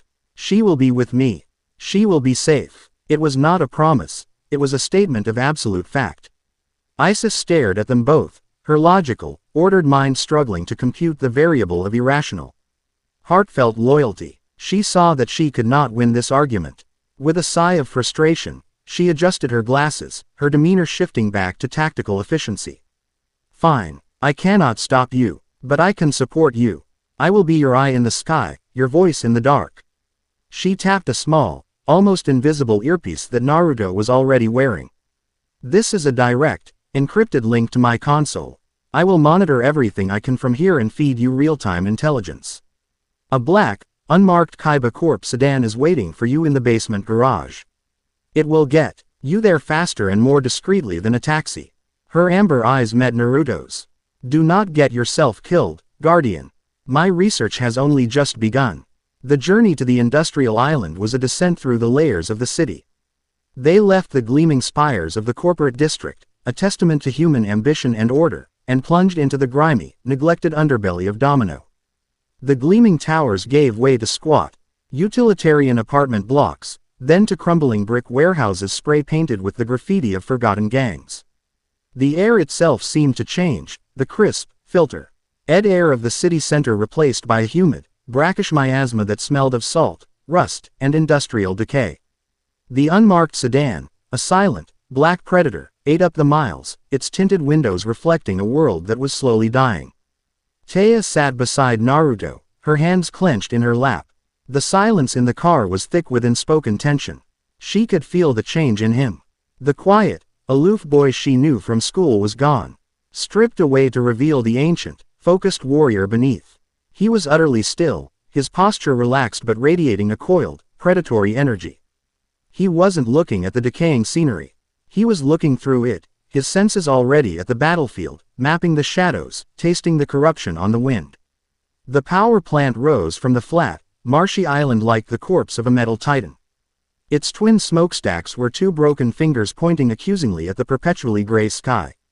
A chain-link fence, topped with rusted barbed wire, sagged around its perimeter, but it was a pathetic token gesture of security. The true defense was the aura of dread that hung over the place, a palpable miasma of neglect and forgotten purpose.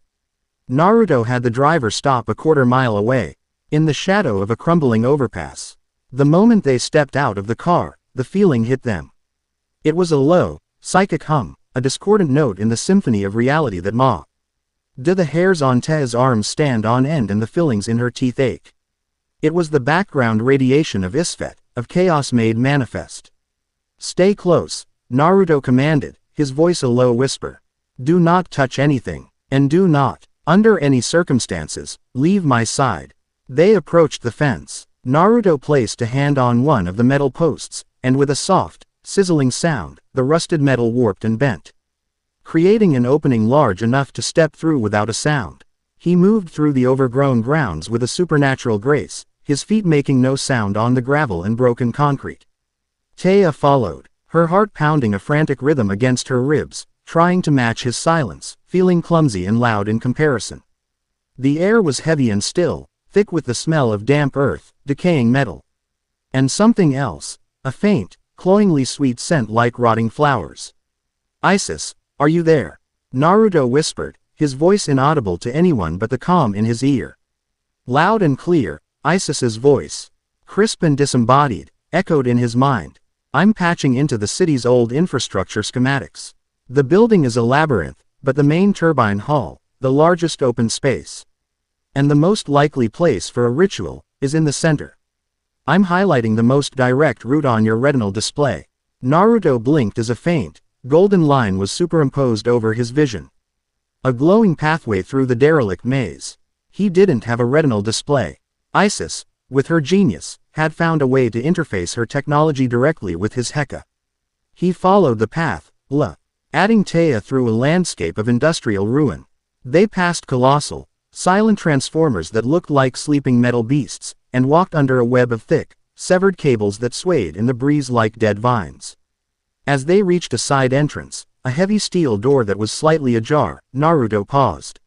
He knelt, his fingers hovering over the ground. Someone else is here. I'm not reading any other life signs. Isis's voice replied. The cultists are all concentrated in the central chamber. The ambient chaotic energy is probably scrambling my sensors. This is not one of them, Naruto said. He pointed to a microscopic scratch on the door's lock. A professional. They picked the lock, cleanly. And this, he gestured to a thin, almost invisible wire running across the floor. This is a modern tripwire, connected to a kinetic trigger. It's not a magical ward. It's a trap set by a thief for other thieves. Taya looked at him, confused. A thief? Why would a thief come here? For the same reason we did, Naruto said, his eyes narrowing. The obsidian barge, an artifact that glows with power, would be an irresistible prize for a certain type of person. He effortlessly stepped over the wire, his mind instantly recalling a pair of sharp, violet eyes and a confident, sultry smirk. My Valentine. She hadn't listened. He guided Taya through the darkened corridors of the plant's administrative building. The only light came from dusty skylights high above, casting down ethereal beams of gray light that illuminated dancing motes of dust. The silence was absolute, broken only by the drip, drip, drip of water from a leaking pipe somewhere in the darkness, a sound like a maddening, slow-motion clock. The air grew colder, and the sweet, rotten smell became stronger. Faintly, in the distance, they could hear a sound, a low, monotonous chanting that seemed to vibrate in their bones. They emerged from the corridor onto a high, graded catwalk that overlooked the main turbine hall. The sight below stole the breath from Taya's lungs. The cavernous space was a scene from a nightmare. The colossal, silent turbines, machines once designed to generate power for 1,000,000 homes, were now draped in tattered black banners covered in twisted, unfamiliar symbols. The floor of the hall was filled with dozens of figures, all dressed in dark, hooded robes. The asps. They stood in concentric circles, their heads bowed. Their voices joined in the unsettling, hypnotic chant. In the very center of the circles, on a makeshift altar of rusted metal and broken concrete, sat the source of the corruption. The obsidian barge. It was no longer a simple, black sculpture. It glowed with a sickening, green-black light that pulsed in time with the chant, casting writhing, distorted shadows up the curved walls of the hall. The light seemed to suck the very warmth from the air. Standing before the altar, his back to them, was the gaunt, pale sorcerer from the museum. He held his staff aloft, his own rasping voice leading the incantation. There are at least 50 of them, Isis's voice crackled in Naruto's ear.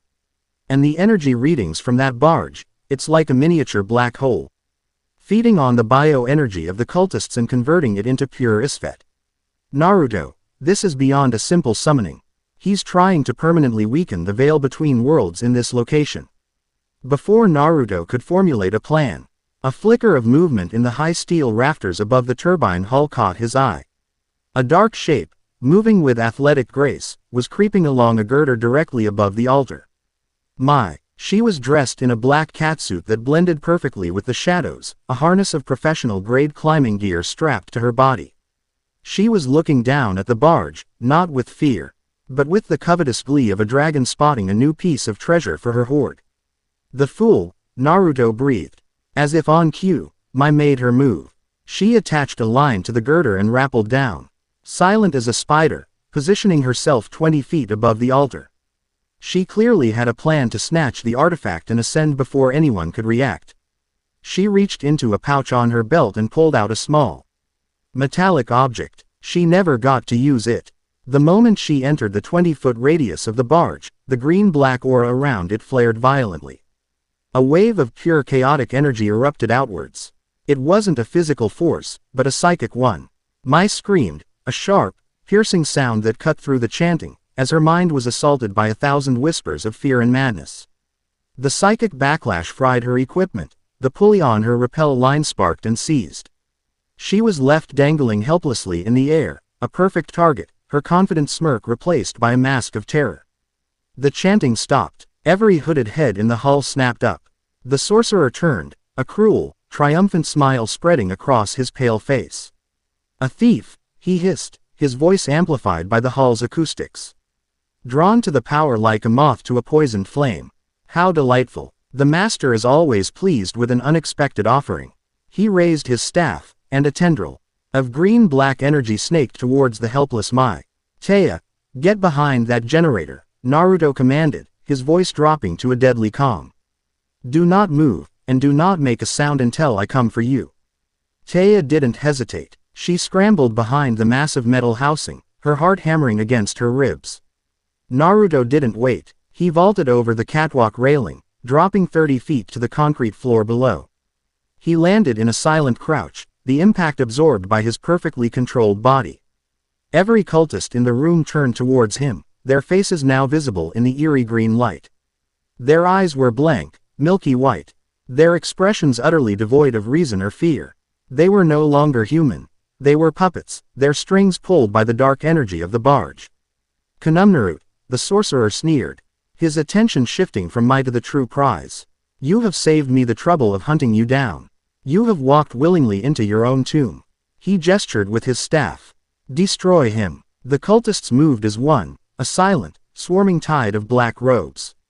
They were not a mindless mob. Their movements were coordinated, unnaturally fast, their hands tipped with long, black nails that looked like claws. Naruto didn't retreat. He charged forward, into the heart of the swarm. He became a blur, a whirlwind of motion at the center of a storm. He was not a brawler. He was a master. His movements were economical, precise, and devastatingly effective. He didn't use killing blows. His enemies were victims, not true soldiers. He used pressure points, joint locks, and nerve strikes, disabling his opponents with a cold, terrifying efficiency. A cultist lunged, claws extended. Naruto sidestepped, his hand a blur as he struck the man's neck. The cultist collapsed, unconscious before he hit the ground. Two more attacked from the flanks.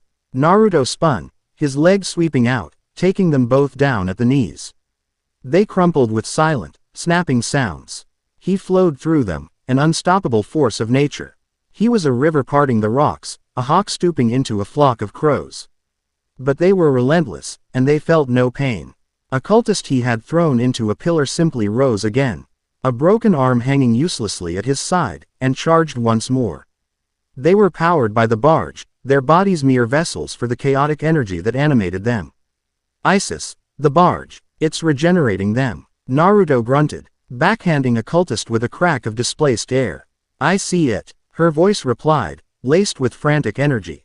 It's a feedback loop. The more you fight, the more kinetic and bioenergy they release, which the barge then uses to empower them further. You can't win with brute force, Naruto. You have to strike at the source. Naruto knew she was right. He needed to get to the barge. He changed tactics. He stopped striking their bodies and began striking their souls. As a cultist lunged, Naruto met him head-on. His palm, glowing with a soft, golden light, pressed against the cultist's forehead. It was not a blow, but a touch. Sesh, he whispered, a word of power meaning, to inscribe. He wasn't inscribing a symbol, he was re-inscribing the man's own identity, his own humanity. Over the corrupting influence of the serpent. The milky white film over the cultist's eyes vanished, replaced by a flicker of confused, terrified recognition. The man cried out and collapsed. His connection to the hive mind severed. Naruto was no longer just a warrior. He was an exorcist. He became a beacon of golden light in the sea of green-black darkness, moving with impossible speed, touching, whispering, and cleansing. For every cultist he freed, two more took their place, but he was carving a path, a golden road through the heart of the enemy's army, straight towards the altar. The sorcerer watched, his sneer turning into a snarl of fury.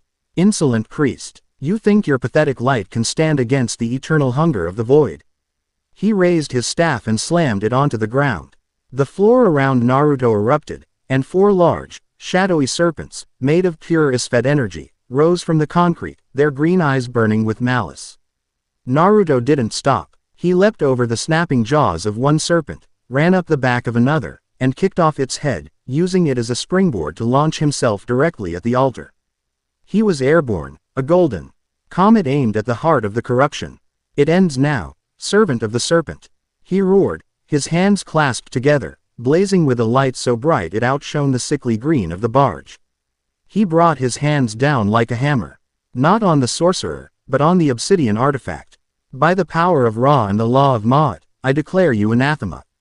Be shattered. The impact was not a sound, it was a physical event. A shockwave of pure, golden energy erupted from the point of impact. It was not an explosion of destruction, but of purification. The golden light washed over the entire hall, and every shadow, every trace of green-black energy, was vaporized in its holy fire. The shadow serpents dissolved with silent screams. The obsidian barge cracked, splintered, and then disintegrated into a million motes of black dust. Its power utterly and completely unmade. The moment the barge was destroyed, the source of the corruption was gone.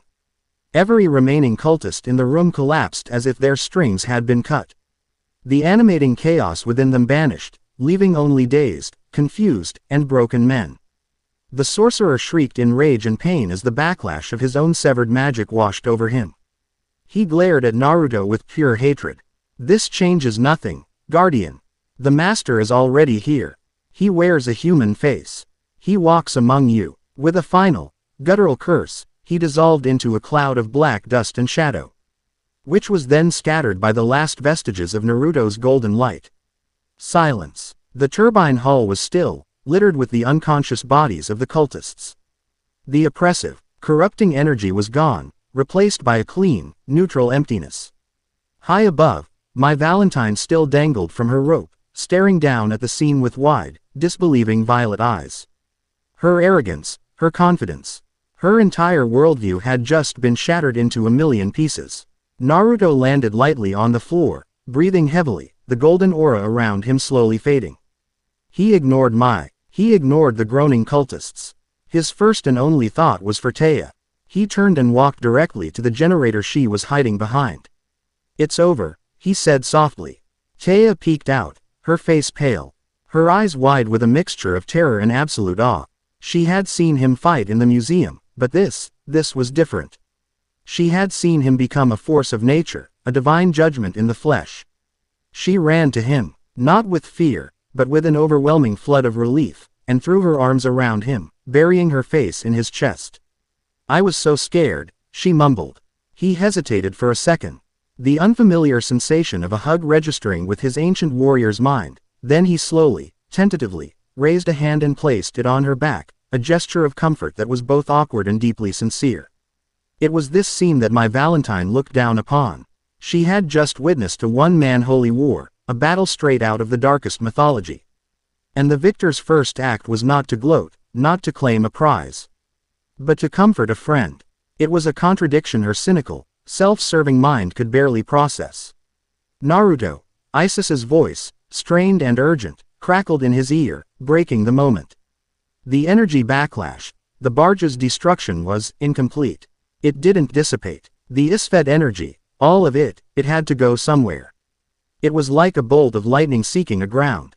"Naruto, it's not gone. It has coalesced. It has found a new vessel. My readings are chaotic, but they are pinpoint focused on a single human life form inside that hall. Someone who was psychically vulnerable, and in close proximity to the blast." Naruto gently pushed Taya back, his expression turning grim. He looked at the unconscious cultists, their souls scoured but their bodies weak. He looked up at Mai, dangling from her rope, her mind still reeling from the psychic assault. He looked at Taya, who had stood by his side, her heart filled with fear and loyalty. One of them had just become a living container for the very chaos he had sought to destroy. The battle was over, but the war had just become terrifyingly personal. Chapter 5 End. Chapter 6. A vessel of echoing chaos. The aftermath of the battle was not a triumphant silence, but a vacuum pregnant with consequences. The turbine hall, cleansed of its unholy green glow, was now a cavern of gray concrete and steel, littered with the groaning, disoriented bodies of the serpents would-be disciples. The air, scoured clean of the isfed energy, now tasted only of cold metal and dust. High above, suspended like a discarded marionette, my Valentine was a stark, black silhouette against the dusty shafts of morning light that had begun to pierce the grimy skylights. The war had been won, but the battlefield was a mess of human wreckage, and a new, more insidious crisis was already unfolding. Naruto stood amidst the fallen, the warmth of Tea's embrace a fleeting, fragile anchor in the cold reality of his duty. He gently set her aside, his expression hardening as he took in the scope of the problem. "Isis," he spoke into his calm, his voice a low, commanding rumble. "The cultists are neutralized, but they are still human. They will require medical attention and deprogramming. The authorities cannot handle this." "Already on it," Isis's voice replied, a testament to her ruthless efficiency. "I have dispatched a Kaiba Corp private security team under a hazardous materials containment protocol. They are 20 minutes out. They will secure the scene, provide medical treatment, and transfer the subjects to A secure KC research facility for psychological evaluation. We will control the narrative. A chemical leak causing mass hallucinations. Plausible, and it keeps the authorities out. Good, Naruto acknowledged. His gaze then shifted upwards, to the dangling, silent figure of my Valentine. And we have a guest who has overstayed her welcome. He walked to the spot directly beneath her, his eyes tracing the fried, useless mechanics of her rappel gear. He simply raised a hand, and a focused, invisible current of Heka flowed upwards. The seized pulley mechanism glowed faintly with golden light, its gears unfreezing with a soft click. Mai, startled, let out a yelp as she suddenly dropped the last 20 feet, landing not in a heap, but in his arms, his embrace as firm and unyielding as stone. He set her on her feet with an almost dismissive lack of ceremony. Mai stumbled back, her face a pale, shocked mask. The arrogant smirk was gone, replaced by a wide-eyed vulnerability she would have found utterly humiliating under any other circumstances. She had stared into the face of madness, a primal chaos that had tried to unspool her very sanity, and then she had witnessed a power that had unleashed it with the casual authority of a king dismissing a court jester. Her universe had been tilted on its axis. You, what? She stammered, her usual silver tongue reduced to incoherent sputtering. You were a fool to come here, Naruto stated, his voice devoid of anger, which was somehow more unnerving. It was the voice of a man stating an inarguable, scientific fact. You sought a treasure and nearly became a sacrifice. Leave, now, before the cleanup crew arrives and asks questions you cannot answer. He turned his back on her, a clear dismissal, and walked towards Taya. But it was then that Isis's final, chilling words from the battle replayed in his mind. The Isfet energy has coalesced. It has found a new vessel. He stopped dead in his tracks. His gaze became distant, his senses turning inward. The world of sight and sound faded into a muted background hum as he extended his spiritual senses, his perception of the life force, of every person in the room. He was no longer just seeing people. He was seeing the unique, luminous energy that constituted their souls. The cultists were a field of guttering, smoky candles, their life forces scoured and diminished by the serpent's influence. But fundamentally clean. He turned his perception to Mai. Her ka was a vibrant, violet flame, flickering erratically, its edges frayed and agitated from the psychic assault she had endured. There were traces of the Isfet energy clinging to her aura-like static, but they were superficial, a residue that would fade. She was not the one. His heart turning to a cold, heavy stone in his chest, he turned his senses to Taya. On the surface, her life force was a warm, bright, comforting light, a hearth fire of compassion and loyalty. But beneath it, so faint it was almost imperceptible, he felt it. A discordant hum, a single, wrong note in a perfect symphony. It was a sliver of impossible coldness, a tiny, black seed of anti-creation buried deep within the fertile soil of her soul. It was dormant, sleeping. But it was undeniably there. It was the echo of the barge's destruction, a concentrated sliver of pure chaos that had grounded itself in the nearest, most open and emotionally resonant vessel. The world crashed back into focus. The dripping water, the groaning of the cultists, the distant sound of approaching helicopters, it all rushed in, loud and jarring. He looked at Taya, who was watching him with worried, questioning eyes, and his face became an unreadable mask of granite. He could not let her see the terror that was now coiling in his own gut. He, the guardian, the shield of Ma'at, had won the battle only to have the enemy lodge its most venomous barb in the heart of the person he was most determined to protect. We are leaving, he announced, his voice tight. He strode over to Taya, gently taking her by the arm. His touch was steady, betraying none of the turmoil within him. He turned to Mai, who was still rooted to the spot, processing. My offer to leave is still open. But if you wish to understand what you saw tonight, if you wish to have even a chance of navigating the world you just discovered, you will come with us. Silently, Mai, for once in her life, was out of her depth. Her instincts, honed by years of thievery and survival, were screaming at her. One part told her to run, to forget everything, to go back to a world of jewels and rich fools. But another, more powerful part, a morbid and irresistible curiosity, knew that she couldn't. She had seen behind the curtain. There was no going back. With a grim, tight-lipped nod, she fell into step behind them. They left the power plant through a network of subterranean service tunnels, guided by Isis's flawless schematics, emerging a half-mile away just as the first black Kyber P. Helicopters were descending upon the derelict facility. The same silent, black sedan was waiting. The ride back to the city was even more tense than the journey out. Taya, sensing Naruto's grim mood, remained quiet, occasionally glancing at him with concern. Mai sat in the corner, withdrawn and silent, her violet eyes staring out the window but seeing nothing of the passing city. They didn't go back to their apartments. The car took them directly back to the Kyber skyscraper, to Isis's high-tech sanctuary.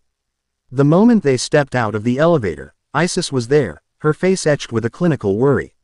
She had already seen the preliminary energy readings from the cleanup crew. "It's her, isn't it?"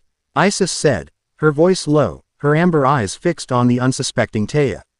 Naruto nodded, his expression grim. What's her?" Taya asked, her voice small, looking back and forth between the grim-faced guardian and the intense scholar. "Naruto, you're scaring me. What's wrong?" "Taya," Naruto said, his voice softer now, gentler. "When I destroyed the barge, its energy had to go somewhere. Some of it found you." He led her to the center of the room, to a large, circular platform surrounded by gleaming chrome and humming diagnostic equipment. "Please, stand here. Isis and I need to see how extensive the exposure is." Taya, though scared and confused, nodded bravely. Her trust in him was absolute. She stepped onto the platform. Mai watched from the doorway, leaning against the frame with her arms crossed, a cynical, wary observer to a scene that was spiraling deeper and deeper into the realm of the impossible. "I'm initiating a full-spectrum esoteric scan," Isis announced, her fingers flying across her holographic console. Rings of blue and white light materialized in the air, sweeping up and down Taya's body. On the main view screen, a complex, three-dimensional model of Taya's body appeared, overlaid with fluctuating energy readings. Most of it was a stable, healthy green.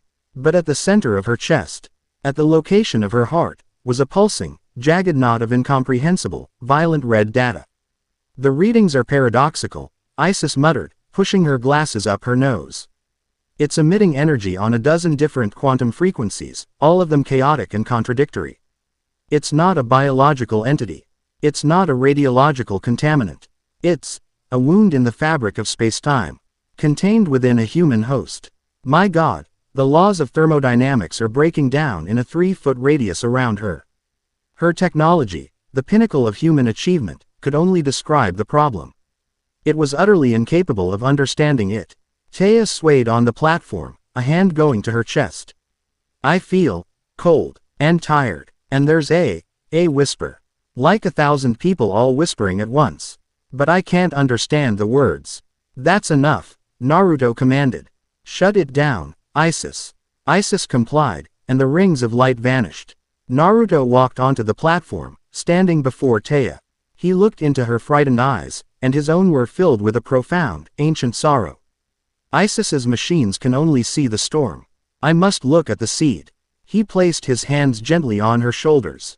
"Do not be afraid. Trust me." He closed his eyes, and the world once again fell away. He was not merely sensing her Ka now, he was journeying into it. He followed the threads of her life force, past the warm, bright memories of her friends, her dreams of dancing, her simple, heartfelt joys. He went deeper, to the very core of her being, the metaphysical heart of her soul. And there he found it. It was not a monster. It was not a possession. It was something far more insidious. He saw it as a tiny, crystalline shard of pure blackness, no bigger than a grain of sand. It was embedded in the luminous, golden tapestry of her soul, like a sliver of obsidian in a field of sunlight. And from this shard, microscopic, black tendrils, finer than a spider's web, were slowly, inexorably weaving themselves into the very fabric of her being. It was not a parasite, feeding on her. It was a graft, merging with her. It was rewriting her spiritual DNA, one thread at a time. The whispers she heard were the echoes of its chaotic nature, the anti-logic of Isfet, bleeding into her consciousness. He pulled his consciousness back with a gasp, his eyes snapping open. He looked physically shaken, the first time any of them had seen his iron composure truly break.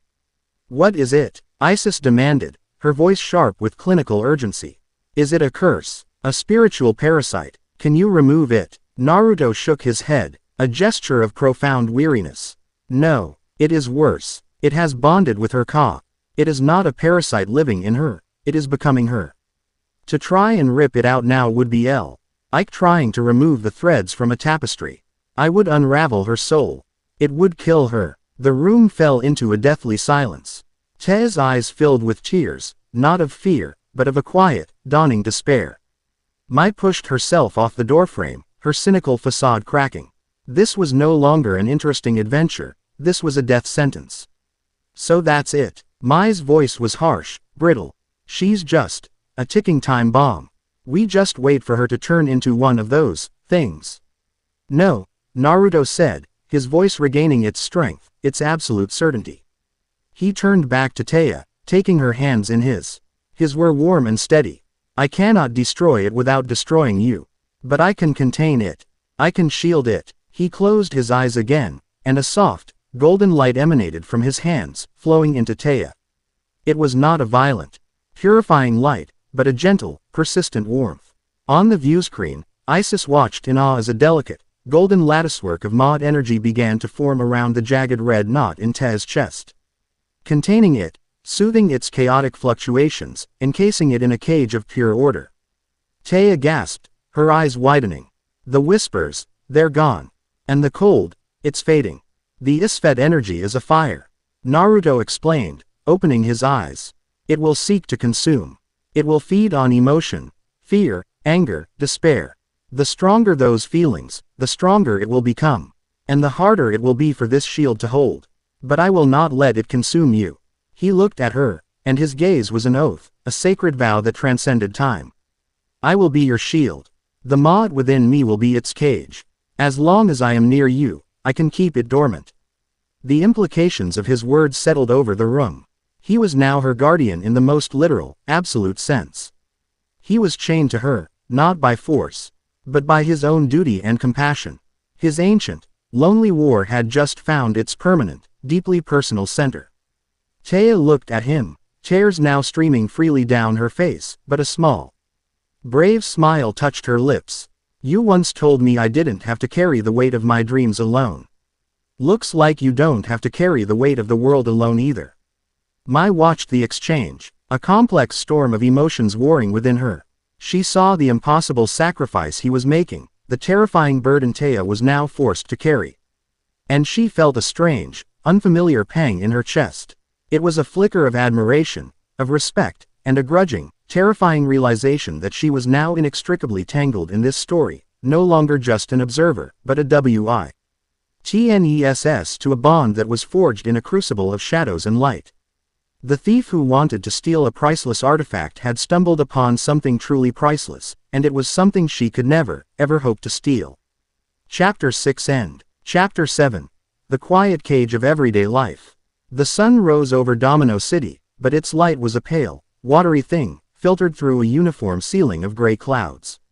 It was a morning for quiet contemplation, for the slow, reluctant sipping of coffee, for the rustle of newspapers on commuter trains.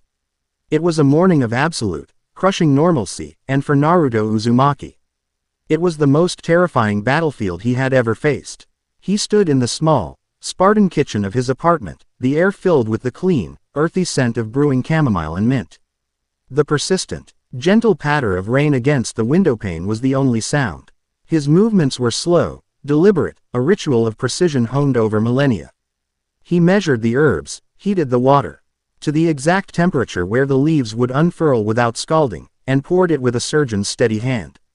It was a small, simple act of creating order, of imposing mod on the chaos of a new day.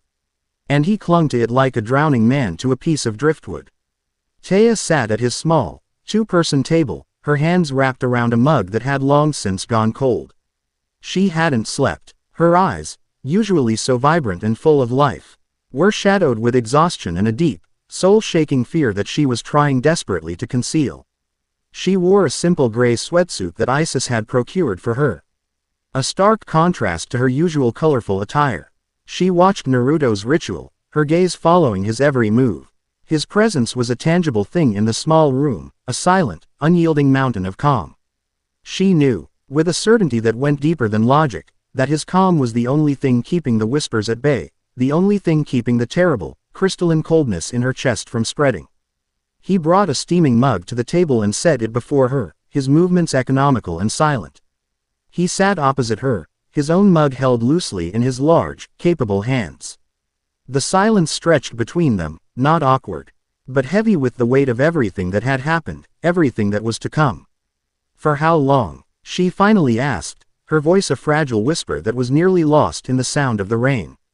It was the question that had been screaming in her mind all night. Naruto looked at her, his cerulean eyes holding no false comfort, only the unvarnished, unshakable truth. As long as it takes. His voice was low, steady, an anchor in the storm of her fear. It was not a promise of a quick and easy victory. It was the oath of a sentinel settling in for an eternal watch. She nodded, a single, jerky motion. A tear traced a silent path down her cheek. I don't want to be a burden. You are not a burden, he stated, his voice softening with an unfamiliar gentleness. You are a battleground, and you are the reason we must win. The serpent chose you because of your light, Taya. He seeks to corrupt that which is purest. That is his nature, but that light is also your weapon. Do not let him extinguish it. The words, spoken with such profound conviction, struck a chord deep within her. He was not treating her as a fragile, broken thing. He was treating her as a soldier, a comrade in arms. It was a terrifying responsibility, but it was also a gift, a spark of agency in a situation that had stripped her of all control. She took a deep breath, the fragrant steam from the tea warming her face, and met his gaze with a flicker of her old fire. Okay, she whispered. Okay. Later that morning, they were back in the sterile, high-tech sanctuary of Isis's lab. The panoramic window showed a city shrouded in mist and rain, a perfect reflection of their own uncertain future. Isis stood before the main holographic console, her face illuminated by the cool blue glow of cascading data. She looked as if she hadn't slept either, but her exhaustion manifested as a focused, almost frightening intensity. She had been running simulations, weaving together the principles of quantum mechanics, esoteric energy theory, and the fragmented descriptions of Heka from the pyramid texts. A three-dimensional, rotating image of Te's energy signature floated in the center of the room. The golden cage of Ma'at that Naruto had constructed was visible, a beautiful, intricate latticework of light containing the jagged, chaotic wound of Isfet. The shield is a remarkable piece of metaphysical engineering. Isis began, her tone that of a surgeon presenting a complex diagnosis. She adjusted her augmented reality glasses. It operates on a principle akin to sympathetic resonance. It is not a wall. It is a counter-frequency. It constantly broadcasts a wave of pure order that neutralizes the chaotic emissions from the Isfet shard. But it requires a power source. She looked directly at Naruto. She gestured, and the hologram changed, now showing two figures, one gold, one green with the caged red core. A shimmering, golden cord connected them. This connection, this metaphysical tether, is absolute. My projections show that the efficacy of the shield degrades exponentially with distance. At 10 meters, it requires approximately 13% more energy output from you to maintain its integrity. At 100 meters, 50%. At a kilometer, she trailed off, letting the stark reality sink in. If you are ever more than a few kilometers from her, the shield will collapse. The Isfet energy, unchecked, would consume her soul in minutes. They were shackled. It was a prison without bars, a chain forged of duty and magic. The elevator doors hissed open, and my Valentine strode in as if she owned the place. She was back in her stylish leather jacket and heeled boots, her lilac blonde hair perfectly coiffed. Her face was a mask of cool, challenging confidence. But her violet eyes, sharper and more perceptive than ever, darted around the room, taking in the holographic display, the grim faces, the palpable tension. She was a Pradat, or who had wandered into a dragon's lair and was now trying to figure out the rules of survival. Well, this is a cheerful little war room, she drawled, her voice dripping with her signature brand of sultry sarcasm. She sauntered over to the console, peering at the hologram of the tether. So, Blondie is now the magical warden and Dancing Queen is the adorable, walking prison. Cute. So what's the play? Are we an official super secret magic fighting team now? Because if so, I need to know if there's a payroll, a dental plan, or at least a decent cappuccino machine. Her flippancy was a defense mechanism. A way of asserting her own identity in a situation that was far beyond her control. But it was also a genuine question. She was a creature of transactions and clear objectives. She needed to know where she stood. Isis shot her a look of pure, unadulterated disdain. Your contribution to this team so far has been to get yourself captured and nearly derail a critical operation. Your presence here is tolerated, not required. Quote, hey, I was your canary in the coal mine, glasses, my retorted, undeterred. If I hadn't sprung the trap, she jerked a thumb at Naruto, would have walked right into it. I provided valuable, if unintentional, reconnaissance. That's worth something. Before the argument could escalate, Naruto spoke, his voice cutting through the tension with effortless authority. She stays. We do not have the luxury of turning away anyone who knows the truth. But we cannot stay here. He looked at Taya. Isolating ourselves in this tower is a defensive posture. The serpent knows we are afraid. We must show him that we are not. We must test the shield. The idea was met with a stunned silence. To go out there, into the chaotic, unpredictable world of people, was a risk of unimaginable proportions. But Naruto's logic was, as always, flawless. Hiding was a losing battle. The heart of the Domino City Transit Station during the midday rush was not a place, it was a living organism. It was a churning, roaring confluence of 100,000 lives, a cacophony of screeching trains, garbled announcements, shouting vendors, and the frantic, shuffling footsteps of a populace perpetually late for something. It was a symphony of mundane anxieties, a sea of flickering emotions, impatience, frustration, anger, fleeting joy, deep-seated boredom. For the Isfet shard nestled in Tea's soul, it was a banquet. Naruto led her into the main concourse, his hand resting lightly on the small of her back. The touch was both a gesture of reassurance and a vital, physical connection to the metaphysical shield he was maintaining. At first, it was manageable. But as they pressed deeper into the throng, Taya began to feel it. The world sharpened to an unbearable degree. Fluorescent lights seemed to hum with an aggressive, sickly yellow light. The smell of pretzels and stale coffee was a nauseating wave. Every angry shout from a frustrated commuter, every crying child, every muttered curse felt like a tiny, sharp needle pricking her skin. And then, the whispers began. They were at the edge of her hearing, a faint, sibilant hiss that slithered beneath the roar of the station. They promised her relief. They told her to let go of the anger she was feeling, to let it flow through her, to use it. The coldness in her chest began to pulse, a faint, hungry throb It resonated with the negative emotions of the crowd. Naruto, she gasped, her steps faltering. It's too loud. The whispers. He didn't answer. He simply pulled her closer, his focus intensifying. The world immediately around them seemed to shift. It wasn't a visible change, but a palpable one. The roar of the station seemed to recede, the sharp edges of the sensory overload softening. He was creating a bubble of Maat, a small, mobile sanctuary of calm in the heart of the emotional storm. He guided her to a bench on a less crowded platform, his presence a cool, silent wall against the psychic chaos. He sat beside her, his body a solid, reassuring presence. Breathe, he commanded softly. Focus on my voice. The chaos of others can only feed it if you allow it to resonate with your own. You are the master of your own soul, Taya. It is your fortress. Do not let the enemy open the gates from within. She closed her eyes, focusing on the sound of his voice, on the steady, rhythmic pattern of his breathing. On the unwavering strength she could feel radiating from him. Slowly, painstakingly, she wrestled her own fear and anxiety into submission. The whispers receded. The coldness in her chest subsided into a dormant chill. She opened her eyes. The station was still loud, still chaotic, but it was no longer a physical assault. She had held the line. The experience, though terrifying, was also empowering. She was not just a helpless vessel.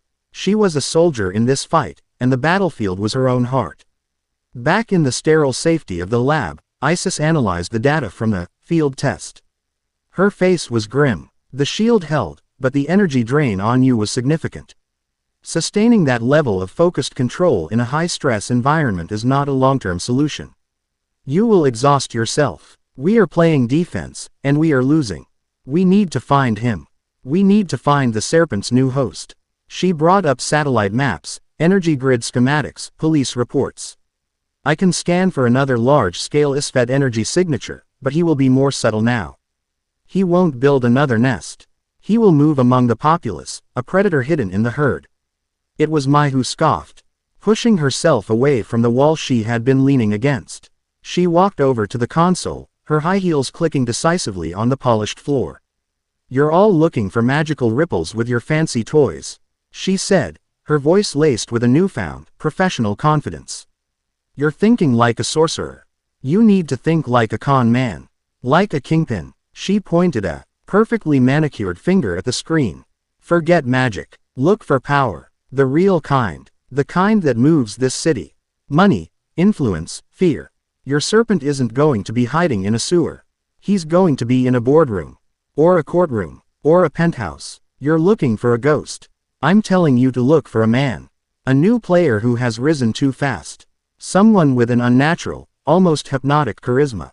Someone whose rivals and enemies keep having spectacularly bad accidents, or sudden, inexplicable changes of heart. Power leaves a trail, whether it's spelled out in hieroglyphs or in stock portfolios. Give me access to this city's financial records, political donor lists, and the unedited police blotter. I'll find your serpent for you."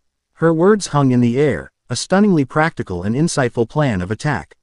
She had taken her own unique skill set, her understanding of the criminal underworld, of human greed and ambition, and applied it to their supernatural war. She had a way to make herself not just useful, but essential. Isis stared at her, her amber eyes wide with a dawning, grudging respect. Her billion-dollar technology was designed to look for the extraordinary. Mai's genius was in knowing how to find the extraordinary hiding in the mundane. "Give her whatever she needs," Naruto said, his voice resonating with quiet approval. He had seen her potential, he unexpected ally his queen had spoken of. A thief. That night, the four of them stood on the balcony outside Isis's lab. The rain had stopped, and the night was clear and cool. The city spread out below them. A breathtaking tapestry of light and shadow, a silent, sleeping giant, unaware of the war being waged for its soul. Naruto stood beside Taya at the railing. He could feel the shard within her, a quiet, sleeping thing. Held in check by his proximity and her own newfound resolve. "Maud is not a spell or a power, Taya," he said softly, his gaze on the sprawling city. "It is a state of being. A philosophy. It is the belief that even in a universe of chaos, one can create balance. Within oneself, and within the world.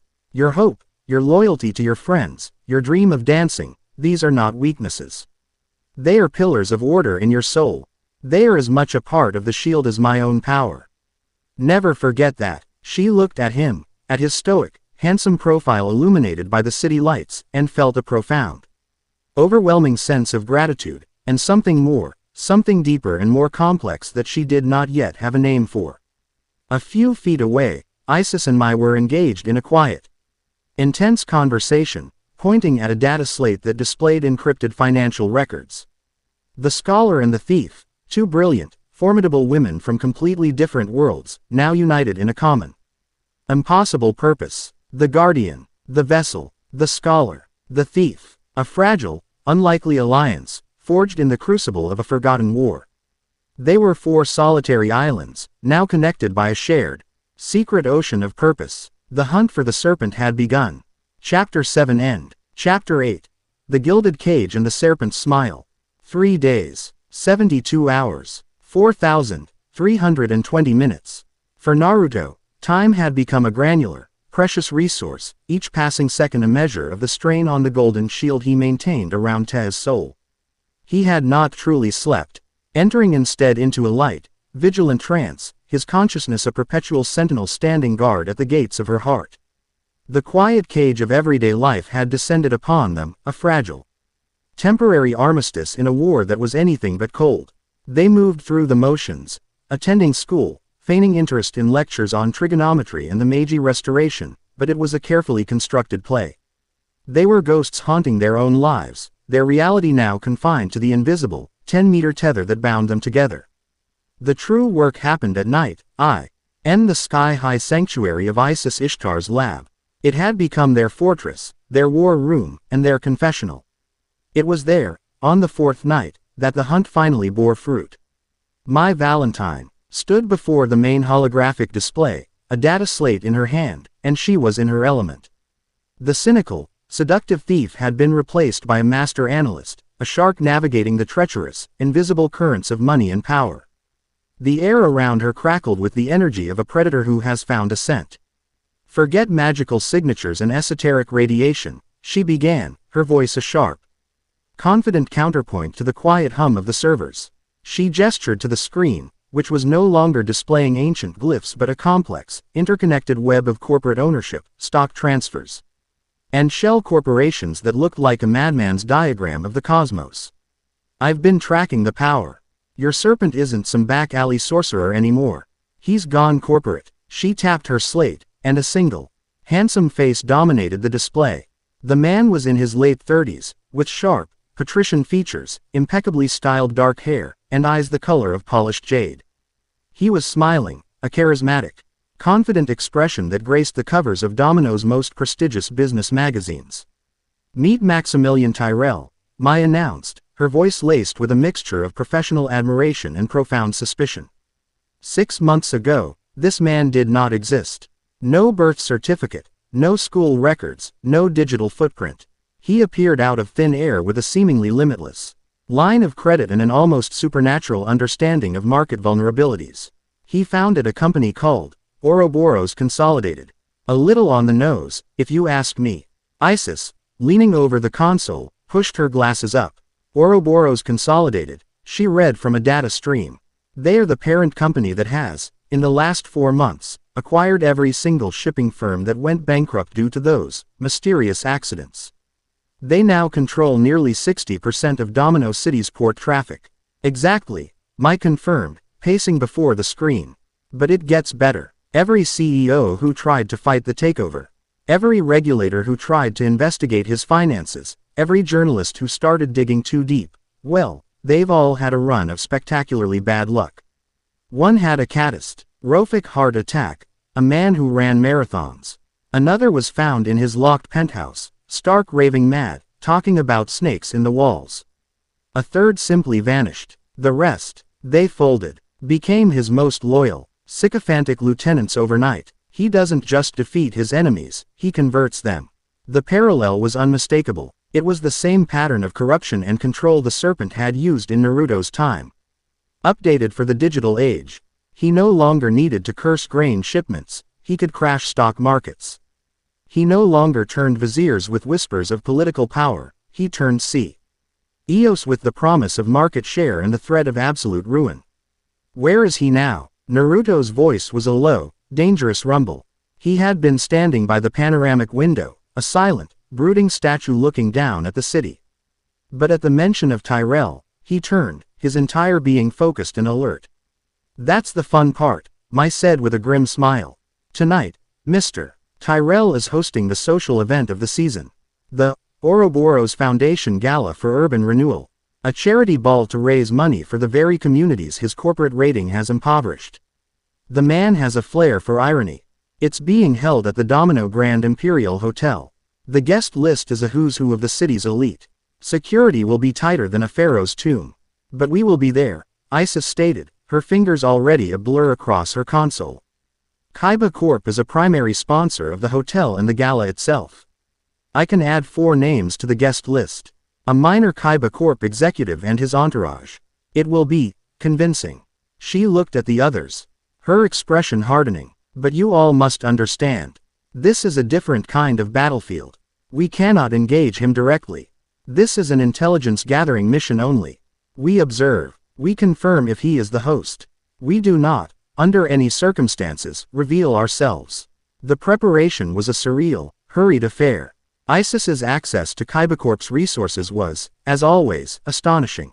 Within an hour, a team of stylists and tailors had arrived, transforming the unlikely group into a plausible party of the city's elite. Naruto stood before a full-length mirror. feeling the unfamiliar constriction of a perfectly tailored black tuxedo. The fine wool and silk felt alien against his skin, a costume far more foreign than his school uniform. But he could not deny the effect. The suit accentuated his tall, athletic build, the stark black and white a perfect frame for his vibrant blonde hair and piercing blue eyes. He looked less like a corporate executive, and more like a foreign prince or a reclusive young billionaire, his ancient stillness now projecting an aura of immense, quiet power. Isis was a vision of cool, intellectual elegance in a floor-length sapphire blue gown that matched the Kaiba Corp logo. Her hair was styled in a complex, Grecian updo, and a single, elegant diamond necklace rested on her collarbone. She looked like a CEO, a woman who could command boardrooms and shatter glass ceilings with a single, perfectly articulated sentence. Mai, predictably, had chosen a dress that was both a gown and a weapon. It was a shimmering, back-less creation of silver sequins that clung to her curves like a second skin, its slit rising daringly high on her thigh. She was a supernova of glamour and seduction, designed to draw every eye, to make men forget what they were saying. To be underestimated as a pretty face while her sharp mind catalogued every detail. It was Taya who took Naruto's breath away. She emerged in a gown the color of a fading sunset, a soft, flowing chiffon of blush pink and pale gold. It was a dress that spoke of dreams and romance, a stark contrast to the darkness that now resided within her. Her hair was styled in soft waves, and a delicate, almost invisible golden chain rested around her neck. She looked beautiful, but fragile, a single, perfect rose blooming on a battlefield. Her smile was brave, but it didn't quite reach her eyes. "Ready?" she asked, her voice a little breathless as she looked at Naruto. He simply nodded, his eyes conveying a universe of reassurance. He offered her his arm, his touch firm and steady. The four of them, the guardian, the vessel, the scholar, and the thief, stepped into the elevator, a silent, black-clad quartet descending from their sterile sanctuary into the gilded cage of their enemy. The ballroom of the Domino Grand Imperial was an assault on the senses. The air was thick with the scent of 1,000 competing perfumes and the delicate aroma of champagne and exquisite food. The sound was a constant, high-pitched murmur, the collective hum of the city's most powerful and ambitious, punctuated by the clinking of crystal glasses and the smooth, unobtrusive melodies of a live string quartet. Light glittered everywhere, refracting off diamond necklaces, sequined gowns, and polished silver, creating a dizzying, dreamlike atmosphere. For Naruto, it was a data stream of human vanity. His senses, honed to a razor's edge, cut through the glamour. He could smell the desperation on the young stockbroker trying to curry favor with a banking magnate. He could hear the subtle, venomous whisper of a society matron assassinating a rival's character.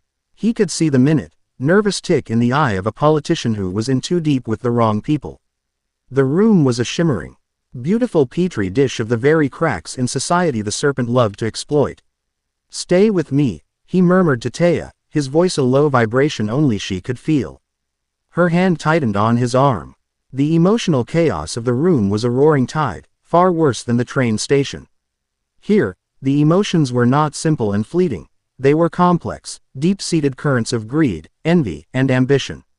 The whispers started almost immediately, a seductive chorus at the edge of her hearing, telling her how unfair it was that these people had so much while her own dreams were turning to ash.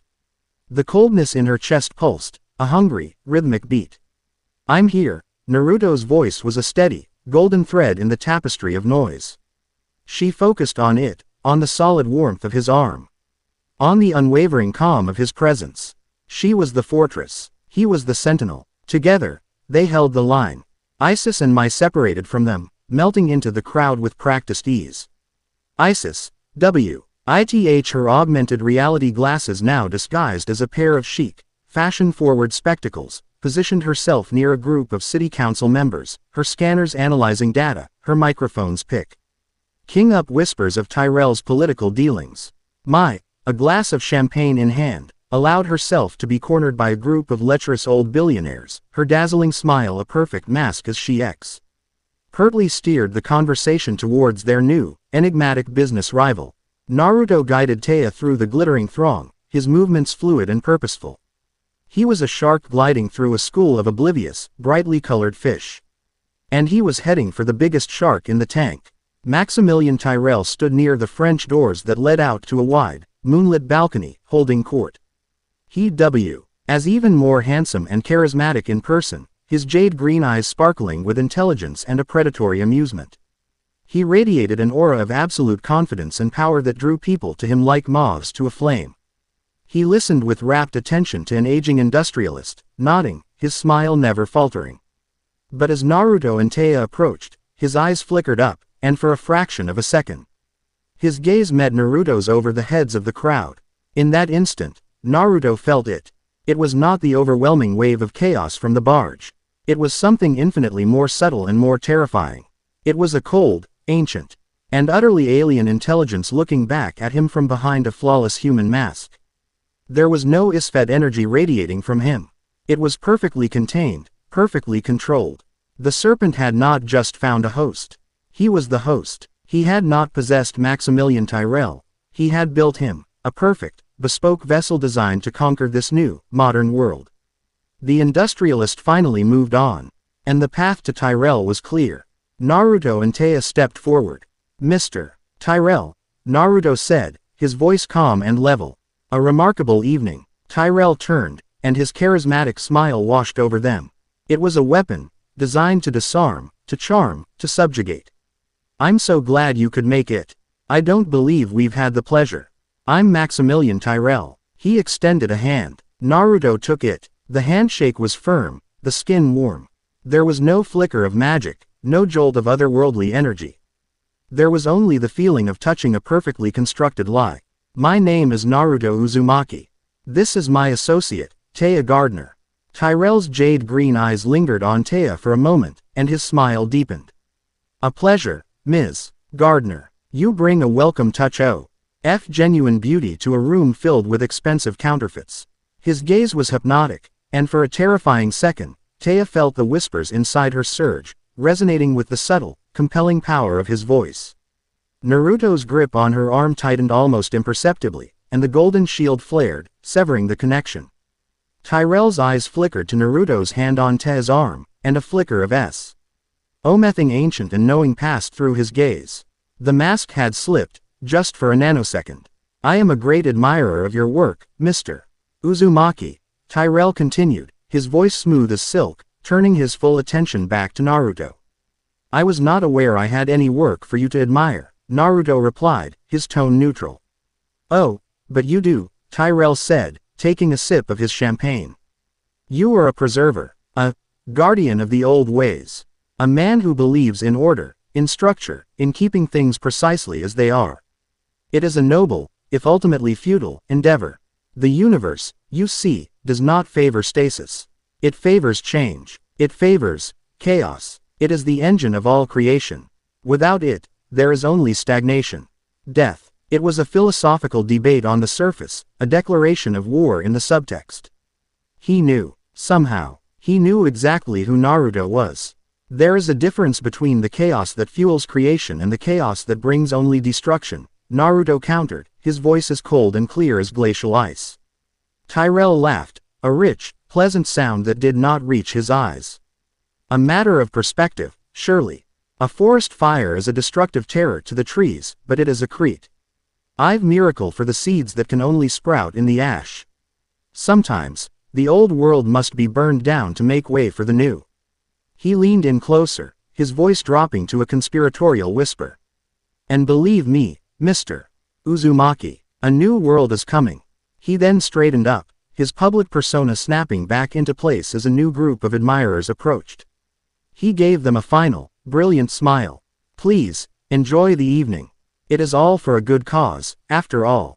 He turned away, but as he did, he glanced back at Naruto one last time.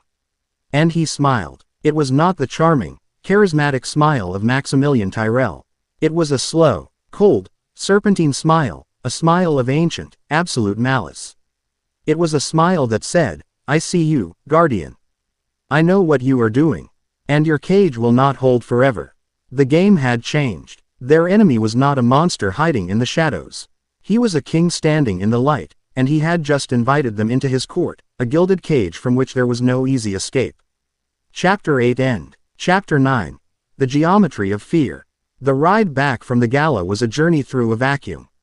The glittering, champagne-fueled chaos of the ballroom was replaced by the sterile silence of the Kaiba Corp sedan.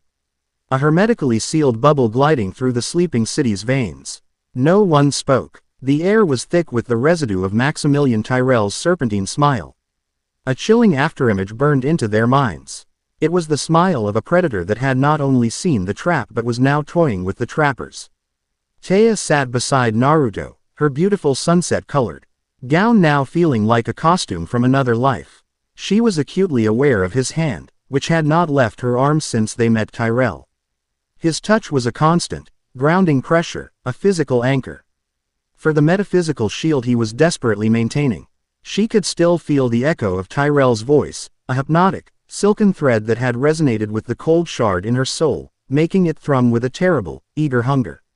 The whispers had never been louder, more tempting. Mai sat opposite them, her shimmering silver dress looking like armor in the fleeting glow of the streetlights. Her usual, defiant smirk was gone, replaced by a tight, hard line.